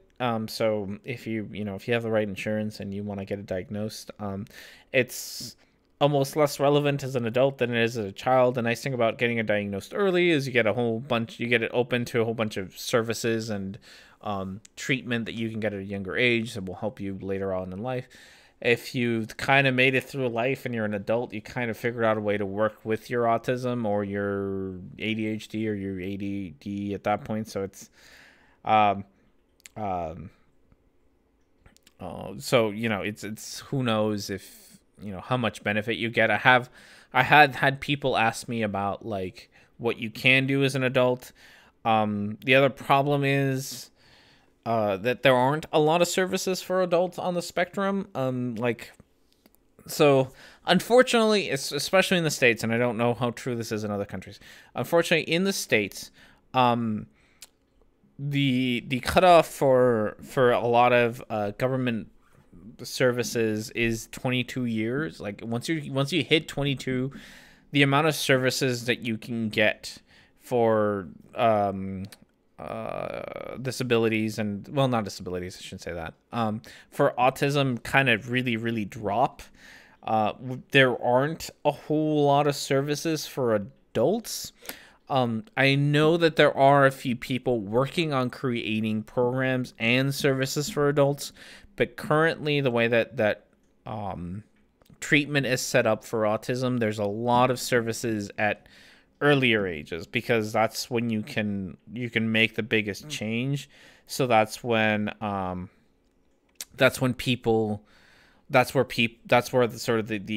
focus is on early interventions. That's what they're called, early interventions, and not in adulthood. I know that there is a doctor out in UCSB, University of California, Santa Barbara, who is working. I forget what her clinic, Deborah, she's got a clinic out there, and I'd have to look it up again. I met her once when I lived down in Santa Barbara. She's a wonderful lady, but she's got a clinic out there, Deborah something, and she's the one she's actually trying to work on trying to come up with treatments for adults, because adults still do need some of those services. Adults still need, especially the social stuff that, there's a lot of social stuff that, if you're not on the spectrum, you sort of pick up on, but if you are on the spectrum, they're harder for you to pick up on. She's trying to come up with some ways to treat adults for a lot of social things that people with autism have to deal with. So there's some work being done in the field. It's just not a lot at the moment. A lot of the focus right now is on early intervention. So hopefully, if you're an adult on the spectrum and you need services, I think it's called a Deborah Clinic. It's UCSB, and I can try to look it up, but I don't remember because it's been years since I met the woman. But there's some cool things in there as well. My younger son had an expressive speech delay, but for a while, autism looked like a possibility. As a parent, it is confusing and frightening. Can I tell this story? I think so. Yeah, I think if I'm vague enough, I probably can. I've been in like, I don't do evaluations myself. I'm not trained to do those. I do treatment. I don't do evaluations. But I have been asked to, like, hang out with kids after their evaluations, while the parent is sort of being given the diagnosis. And it's tough. I've seen parents, like, break down in tears. It is not an easy diagnosis to handle. And I understand it's a lot. It's a lot to process. It's a lot to think about. It's a lot. But I've seen parents really, really take it very rough, when they get the news, and, like, it's understandable. So, like, it's a lot. It is confusion. There's a lot of misunderstandings about what it actually means to be on the spectrum on the internet and on everywhere else. So it's definitely not like something to be taken lightly. But it is what it is, I suppose. Hi, buddy. Yeah. All right, that was. Things get deep. I recognized it years before I was diagnosed. Yeah, personally, I have a hard time because, like, I'm trying to talk about things as vague as I can, and, like, I've been putting in the disclaimer about not listening to me about this nonsense, because I have, like, a lot of ethics codes that I'm potentially breaking. Hopefully not. One of the hardest things that I have to deal with is that I have a lot of friends or people who I meet, and they're like, and they realize, I tell them about my job. It's like, oh, I've been doing this, whatever. I work with kids on the spectrum. I'm a behavior therapist and all this. And then I've had a lot of parents, and friends, like, ask me afterwards, like, hey, you met my kid, like, what do you think? Like, they on the spectrum or not? Whatever they're, and I legitimately can't say anything about it. I really can't. I'm not trained to diagnose people. That's not my field. I mean, it's my field, but I'm not trained in it. So I often have to, like, putz around not being able to tell people, like, yeah, your kid is probably on the spectrum, or, no, you don't have anything to worry about. I can't actually say anything. And, like, there's been a couple of occasions where I've had friends who'd come to me, like, years later and been like, yeah, my kid got diagnosed. It's like, yeah, I know. Like, I could have told you that, like, 2 years ago, but I'm not able to because I'm not a doctor. So I can't diagnose it. So, they may be able to do it by eye movement in about a year old soon, maybe earlier. Yeah, we're getting very, very early on diagnosing. I think right now we're at about 2 or 3 years. That's the earliest to diagnose, because you have to have some sort of, like, right now it's diagnosed based on behavior. Like, there isn't, in case you don't know how the evaluations happen, you don't, like, draw blood or anything. You don't draw blood and, like, fucking test anything. It's not a genetic test or anything. It's all based on, I gotta, like, this light is just light on my face. I needed light diffusion. It's based entirely on behaviors, not on biology. I mean, it is on biology, but not on biology in sort of the way that other things are diagnosed.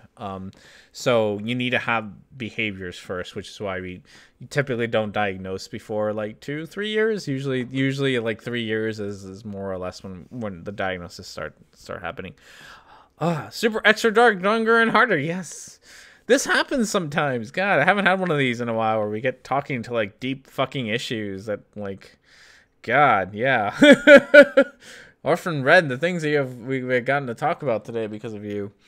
God, this is way more interesting than you are, by the way. No, don't be sorry. This is, it's always, I do always like talking about my job. There's a reason that I do my job. And there's a reason that I'm going to school for my job. Like, I really am passionate about this stuff, and I know a whole lot about it. So I do like talking about it. It's just, you know, it can get really deep. It can get really hard to talk about. And, you know, there's, unfortunately, like I said, I've been trying to talk about it as vague as I can because, like, I see shit and I have to deal with shit that's really rough on some days. So it's, you know, I really can't tell you details because patient confidentiality is a thing. But yeah, so just to say, it makes the biggest difference. Just want you to know, ABA for my boy has been immense. I'm glad that you were getting services and you like ABA. I've bumped into people who don't like ABA, so it can be rough on that part too. I don't know, have I? So I'm not sure if I've shown you this. I wanted to take a picture. Oh yeah, look at that. So that's not my, yeah. I got this shit being out of me at work like last week. Some of these nasty bruises. It's great. Oh goodness. And it's all because of the career. Yeah. So I'm glad you're getting services. Like, this is something I always like to talk about. I wish I could talk about it more. It's, you know, one I'm not allowed to. And two, it's all, like I said, if I ever talk about it, I talk about a whole bunch of disclaimers at the beginning of it of like, don't listen to me because I'm not a doctor yet. I'll get there. A little bit of school. So yeah, so thank you all of you who, I'm gonna show myself out while I thank all of you. Thank you all of you who donated because in the last few months, because like I said earlier, thanks to you all, I was able to buy a new computer, or at least a new Chromebook, to go to school and pay for books and things, and I really appreciate that because you have in so many ways helped me go back to college so that I could do this more. And I don't know if I've ever how often I express how thankful I am for all of you helping me go back to school so that I could get better at all of this stuff. So if I haven't thanked you all enough, thank you all for donating, watching, and doing all the things, because all of it has helped me be able to go back to school, and I really appreciate that. It really does help. So I appreciate it. All right, with all the deep fucking, God, we had the deepest today. Okay. Things. Holy crap! Anyone else get worried when fighter jets fly over your city at 8:30 p.m. when the air show is a month ago? It's weird for Toronto, is it? I for one welcome our insect overlords. That would be good. I do like it. All right. I think I helped it get deep. Yeah, it happens. We go sometimes we generally go deeper, and when we're going longer and harder. Sometimes. All right, let's listen to a little bit more of this nonsense before I kind of quit. We finish up. All right, here we go. For exhaustion, the cure for syphilis, all of these, I don't know about syphilis, all of these. You don't know about anything. I remember now when we were talking, you don't know shit. Like, you just said that bloodletting was used for thousands of years. I don't think bloodletting was used for thousands of years. I don't think we've had doctors that long. Also, no. Like, you clearly don't know what you're talking about. You clearly don't. Different illnesses were cured by slicing someone open and letting them bleed into a pot to bleed out the evil spirits that were causing the disease. And we're very arrogant in thinking that the conclusions that we're... No. I'm going to stomp you again before you say something stupid. R&D, I have a few questions, but I'll ask the questions over on Discord after. That works for you. I mean, you can ask them here. The whole point of this stream is me talking to you, talking to everybody, right? That's the whole point. So go ahead. You can ask away here. You can ask later. That's fine. Now I remember what we're talking about. R&D. Yes, we're gonna put that on the Discord. We have a wall for that. George Washington was killed by bloodletting. Was he? I mean, I wouldn't doubt it, but was he? Okay. God, now what were we talking about? Shit, son of a bitch. I was gonna stop you to say something arrogance about. No. Orphan Red. Here's the thing. Here's the thing where you're very, very wrong. If people were so arrogant as to think that they had figured out the one cure for fucking syphilis, as you said, then they wouldn't have changed their minds.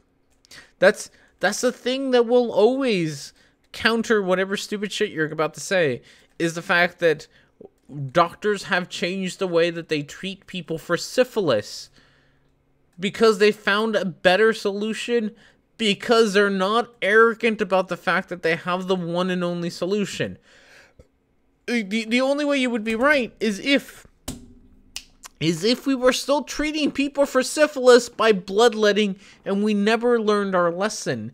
But the fact that we have lets you know that scientists are willing to change their mind because, like you just gave us an example of, we used to treat shit with bloodletting and we don't anymore because we found a better solution. And the only way that you could be right about us never changing our minds is if we hadn't changed our minds, but you gave us an example of how we have changed our minds. So you are just they're kind of off topic, but there's a few things I'd like to ask you. Whenever you like, go ahead. You can send them on the Discord, send them on the Twitter, send them on the here, wherever works. So I was watching a Flat Earth video, and I decided to check out the comments channel. It was all about blood over intent. Oh, no. We should give that a try again. I think the last time I tried it, I was a little drunk. I was very a little drunk, and I didn't want to do the bloodletting part, or the blood thing. But we did watch a video about it. Back in March. Yeah, if you go back to March, I think I did a video on it. I don't know, maybe I'd like to give it a try again, because there's a whole ritual to it, but it doesn't involve blood, and it was all like, I guess now I do have straight razors, so I could potentially do it. God, I don't want to. Red needs a spanking, methinks. Oh. Orphan Red is just the worst she really is. I'll take refuting for 200. Self-refuting for 200. Yeah. Okay. Drawing from our science today are somehow intrinsically different and better. In some ways, yes, we've established a method that tries to control over the placebo effect, although that's questionable if you look at actual medical studies and if you actually dig down and look at how they're done. Please give me an example of this. Give me an example of medical studies that don't take into account the placebo effect. Please, I would love it if you, since it sounds like, at least it sounds like you think you have dug down into these things, and it sounds like you think that you have found the truth. If you could cite a study that when you read through it and you dig through it, you find out that what they thought or whatever they did to counter the placebo effect didn't work. If you give me an example, I will shut up about you right now. Like, I sincerely doubt you will, but please. Is this video in slow motion? No, this video is slow because R&D has a very old computer that can't handle both the camera and the video at the same time. So we'll get there one of these days. Okay, so yeah, this is why I'm asking for money all the time. We'll get to a new computer soon. We're actually doing really well on that, so I am very hopeful. All right, more things. Okay, so the hope moving forward in this video is that Orphan Red will actually give us an example of a study that does not keep in mind the placebo effect. That's the hope. Will we get it? Will we get what we want? Will we get this time? I doubt it, but will we? No. Sketchy bacon things going on there. But in a lot of different scientific... So, did we? No, we didn't.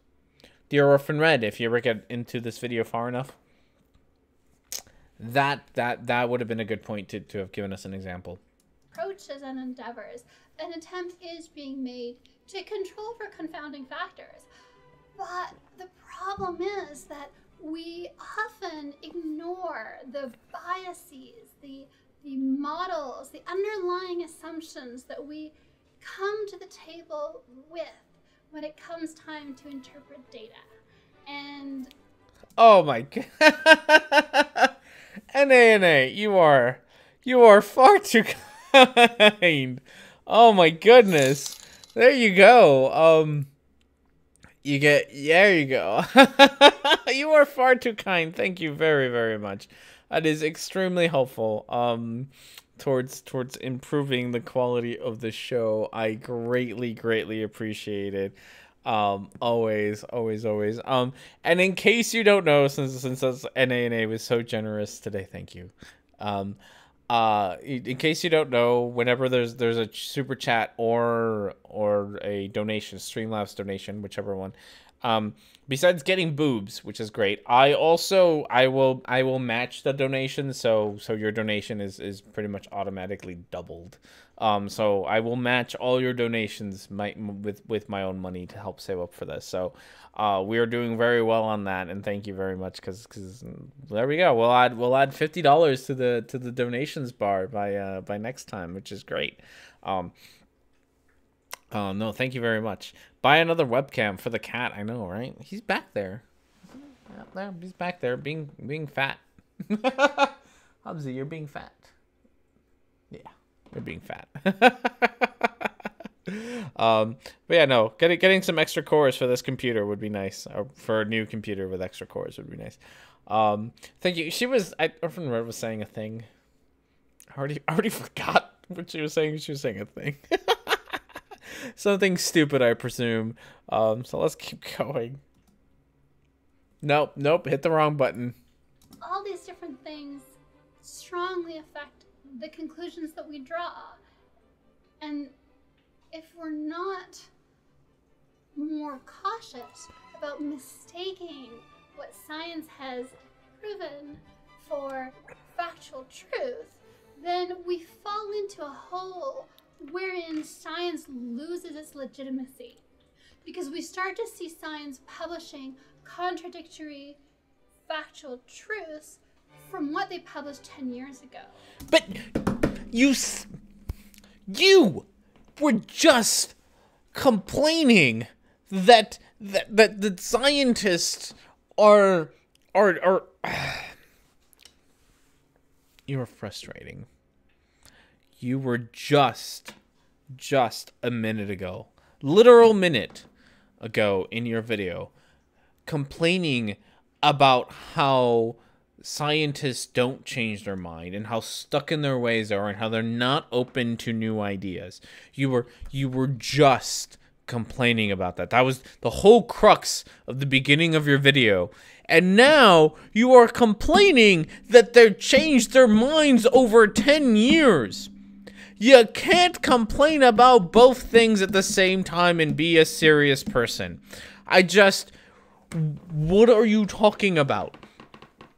The fact that 10 years from now, scientists will publish something that will contradict modern science means that they, like you said earlier, means that the knowledge that we have now, the science that we have now is the currently best explanation for the available data.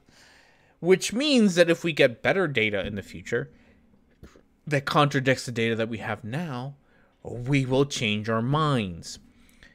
That's what you were complaining about earlier. This is why no one takes you seriously. Like she cares about being a... I know, right? Can't watch her sober. It's why I drink. It's why I drink. What the study actually found was that European Jewish women had a lower rate of cervical cancer, and just assumed that was because the husbands were circumcised, ignoring many other known factors such as having fewer sexual partners and having first sexual intercourse at an older age. Sure. I'm into the whiskey. I kind of want to break into mine.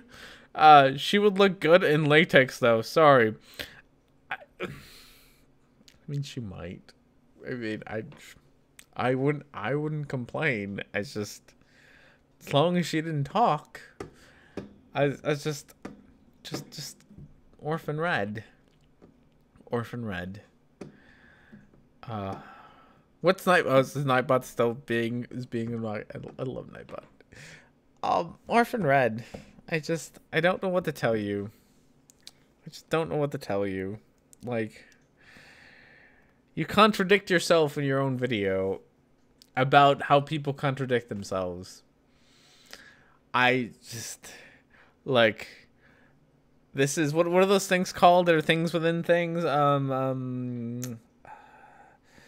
what is it? What is the term? It's a mathematical term. For things that sort of are smaller, fractals. You are fractally wrong, Orphan Red. You are in a video contradicting yourself within the video of a video where you complain about people contradicting themselves.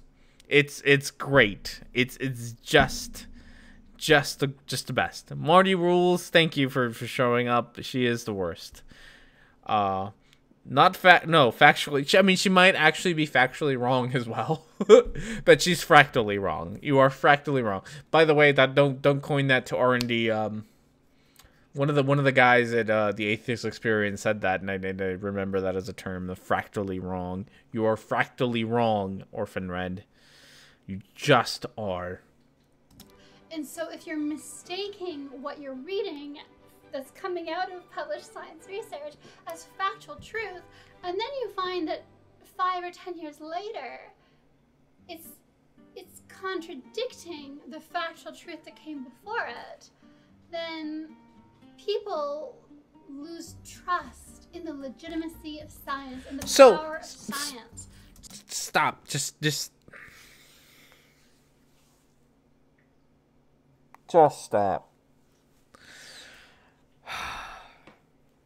Again, I've already said this.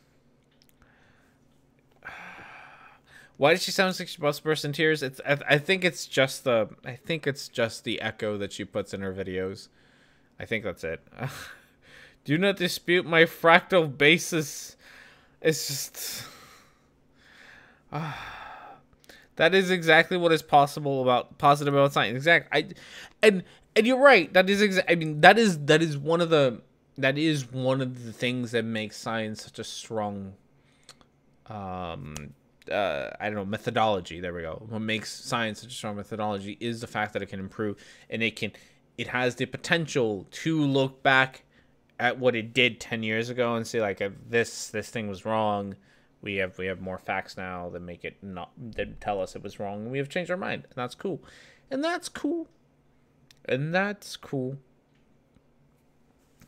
Command W. We don't have. Yeah, no, we command W in this house. We command W. Actually, we could command W, and I might soon. I don't know how much more of this I can handle.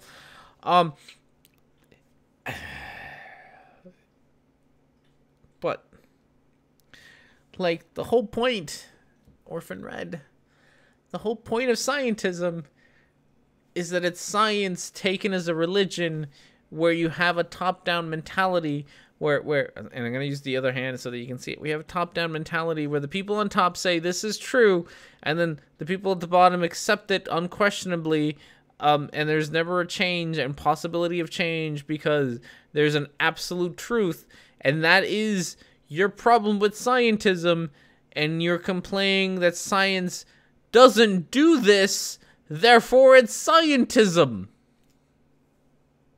Therefore it's scientism. I'm going to watch a little bit more of this before I quit my life, or the day, or just, I'm going to go pet Hobbs. Like, honestly, at the end of this, I'm just going to go pet Hobbs. To contribute valuable information.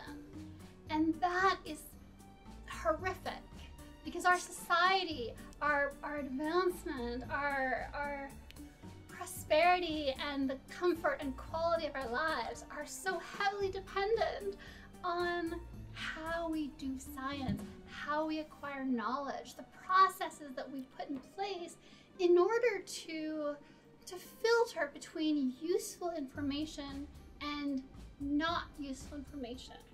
And that's the difference. It's not about establishing the difference between what's true and what's false, because science doesn't give us truth. It gives us useful information versus information that's not as useful or not useful at all. R&D becomes a Bond villain. I got these. So speaking of which, I'm gonna entirely take that one comment and go with it. I have these really cool. I'm gonna go get them because I'd rather do that than listen to Orphan Red some more.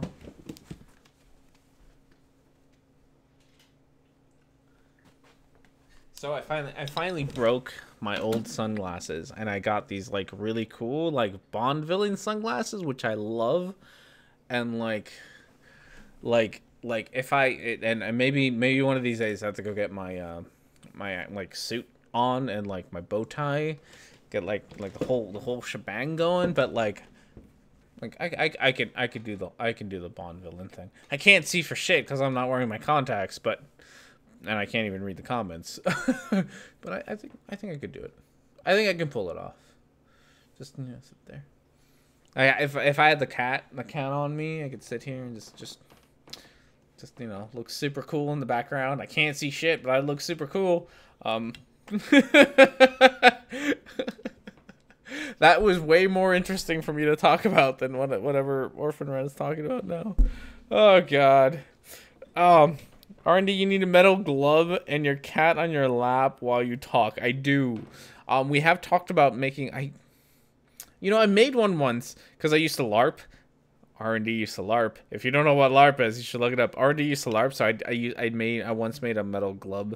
Not metal. I once made a glove out of duct tape with claws and on it so that I could LARP. I don't even remember what it was for, but I had a claw glove. It was great. I wish I still had it because that'd be great right now. R&D Resurrect Spectre. I should, right? That was a great movie. I actually like that movie. I know people. Oh no, it was a Skyfall. I like Skyfall quite a bit. That was a good movie. Would that mean that Red's a Bond girl? Oh no. I do. Next time, Gadget. Next time.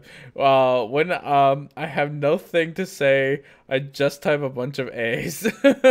Nothing gives us the truth. Orphan Red asking for a fan is she's simply she has a supply of truth to share with the world. It's true. She's an odd one. I don't know what to do with you, Orphan Red. Like, you're not wrong, but you clearly are. Like, I don't know what to do anymore. I gotta wear my cool sunglasses instead, and not. It's not like I need to see you, Orphan Red. I don't need to see you. Once upon a time, I used to know this biology teacher, and he used to tell the story I'm going to share with you now. Shout out Mr. Shocks. That's what he was called. Once upon a time, a couple of very important, very educated men, scientists in fact, decided to do science together. On a sunny afternoon, they had captured a grasshopper, and this became the object of their experiment. One of the scientists brought his trusty clipboard and his favorite pen to write down all the important data they would collect through observation and testing. The other guy brought the grasshopper. They set the grasshopper under a glass box with holes in it for air to pass through and for sound to pass through as well. On the bottom of this glass box, they had placed a piece of paper that had been very carefully, very accurately measured and marked so that they could accurately, reliably, precisely measure the distance that the grasshopper would jump when prompted. Then, one of the scientists shouted, "Jump!" And the grasshopper jumped. And the other scientist wrote down very carefully, very accurate, the distance that the grasshopper had jumped and the reaction time. The time it took for the grasshopper to jump after the first scientist had given the instruction. Sometimes your master's degree supervisor will ask/demand that you do a log transformation on reaction times. This is usually done when she's under pressure to publish because she's going to a conference in China to present the results of her work, and she has no publishable results because there's actually no effect of her experiment. Did she finish her story? Was that the story? Was that it? I kind of fell asleep there for a second. Was that your story? Was that it? I think someone told her told her she's really smart and she should share it with the world. I think so too. Is that an actual experiment? Never mind yelling at grasshopper and shit. I don't know. It might have been. Hey Siri, begin the ritual. Oh shit, did she hear me? I could say that to Google. Hey Google, begin the ritual. Oh, she said she doesn't know how to help me, so that's the thing. I don't know. It's just I don't know what was that. I don't know if that was meant to be the whole story or not. She's brilliant, is she? You can't understand her high intellect, can't I not? I don't. I have my doubts. So, Orphan Red. I know you will never get this far into one of my videos. I just come on to my show, please. I think it would be amazing if you did. Please do. Mine said it didn't understand. Well, someone says that this video needs to be a circus carnival music. It really does. I don't know what the story like. I think she finished the story. I think that was the end of the story, and then she moved on to a different story about doing logarithmic calculations on data. Maybe she'll get. I'm really curious about the moral of the story, so we're gonna move on because I wanna actually see if there's a moral to the story. But so far, you're a terrible storyteller. Please stop. And so you do a log transformation, and what that does is it takes any kind of noise in the data, any kind of random blip, and it amplifies it because you're kind of compressing the data, and so any noise turns into what looks like an effect. And so by doing a log transformation of the data, you can effectively produce a statistically significant effect result. I don't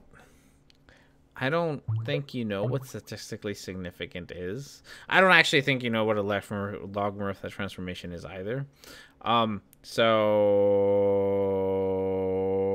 she has a freaky channel called Orphan. We were talking about Orphan Blue earlier, and she doesn't have anything on it, unfortunately. Yeah, I don't think you know what statistically significant is and how any of that works.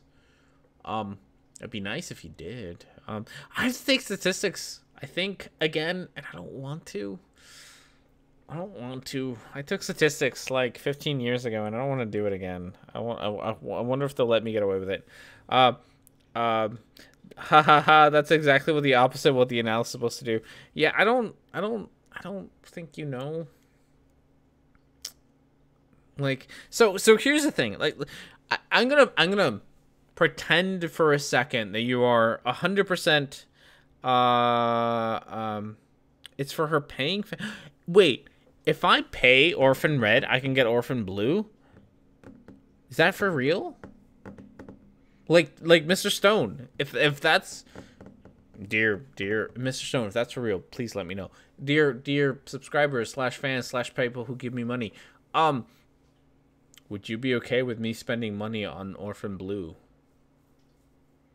Because I'd be willing to. I really would.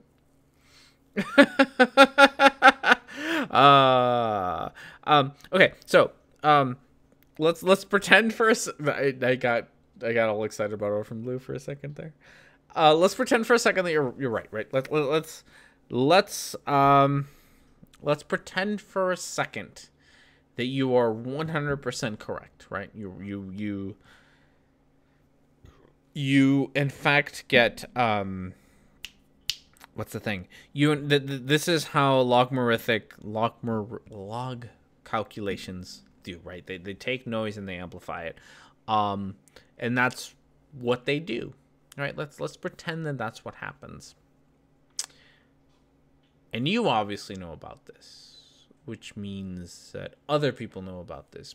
Probably scientists know about this, which means that if everybody knows about this and they know that it just makes your data look like it's statistically significant than when it's not, then why would they do it? Like, it's like, here's this way of cheating, but if I do it, everyone will know that I'm cheating because everybody knows that this is a way to cheat.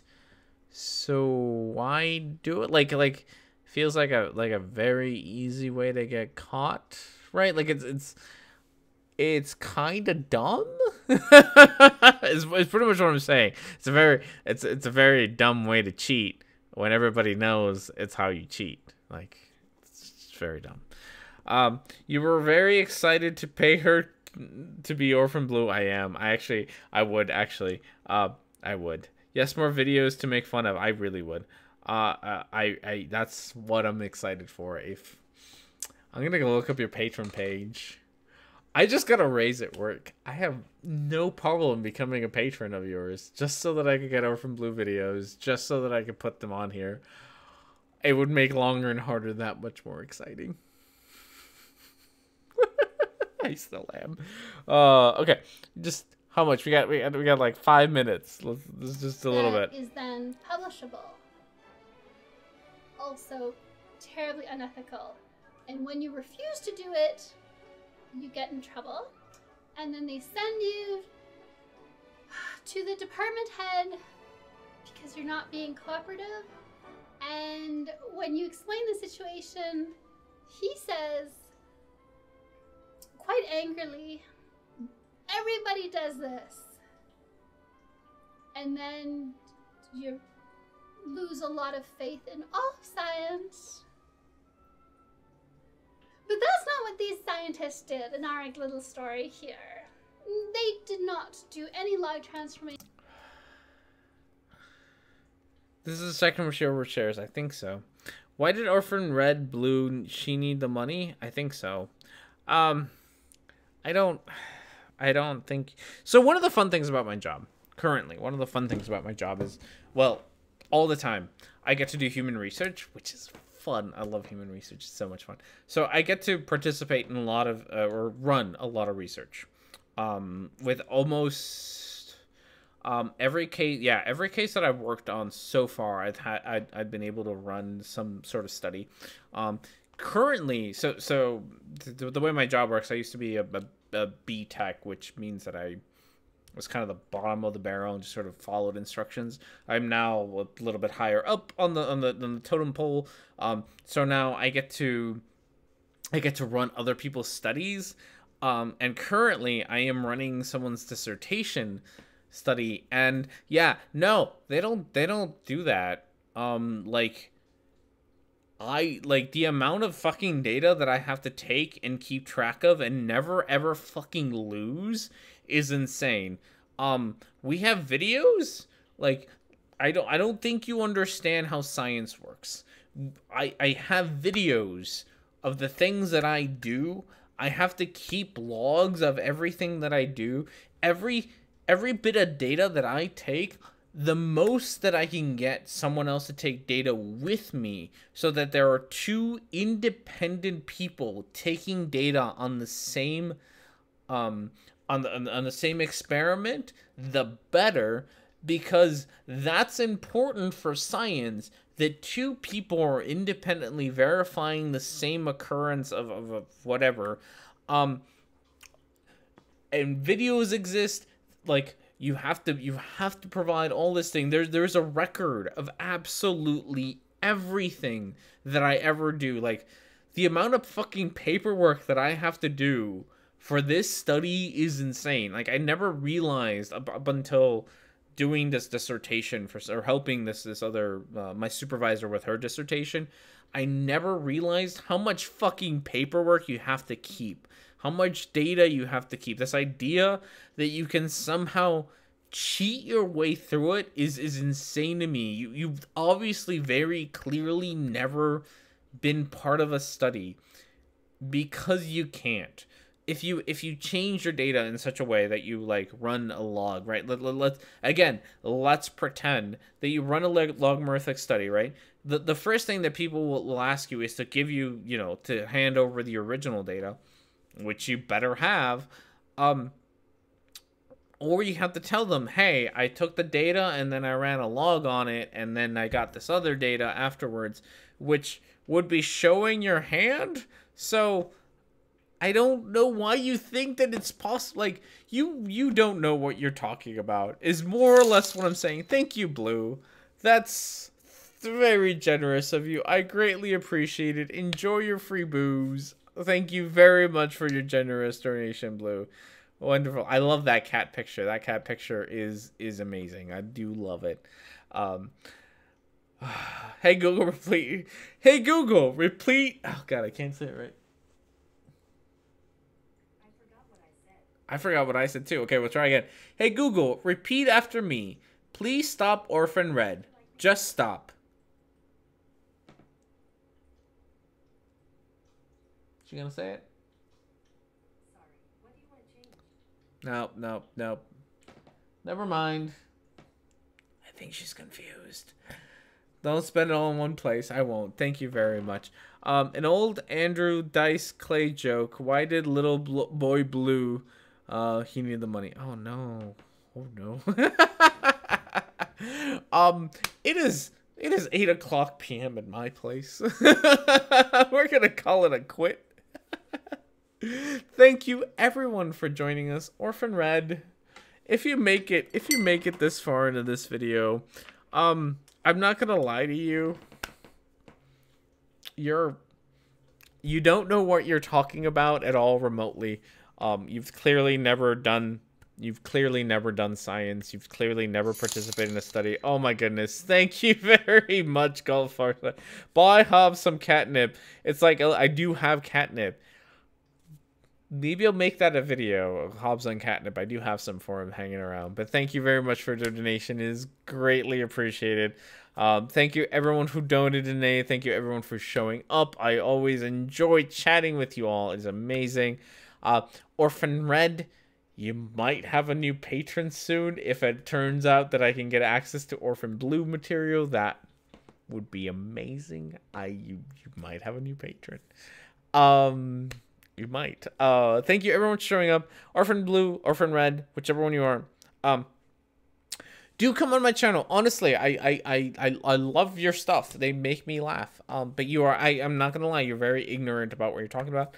And I would love to talk to you about it, about how ignorant you are. But if you ever feel like I'm not, I will try not to be mean, but that's not a promise. Come hang out. I'd love to chat with you. Everyone else, thank you all. I should do the thing where I actually there we go. Thank you all for joining me. I greatly appreciate you coming here. Thanks you all for sharing your Sunday. No, it's not Sunday. Your Saturday afternoon with me. I will see you all next time. Hopefully there'll be a video this afternoon. No, not today. Hopefully a video tomorrow for you all. Have yourselves a wonderful weekend, and I will see you all next time.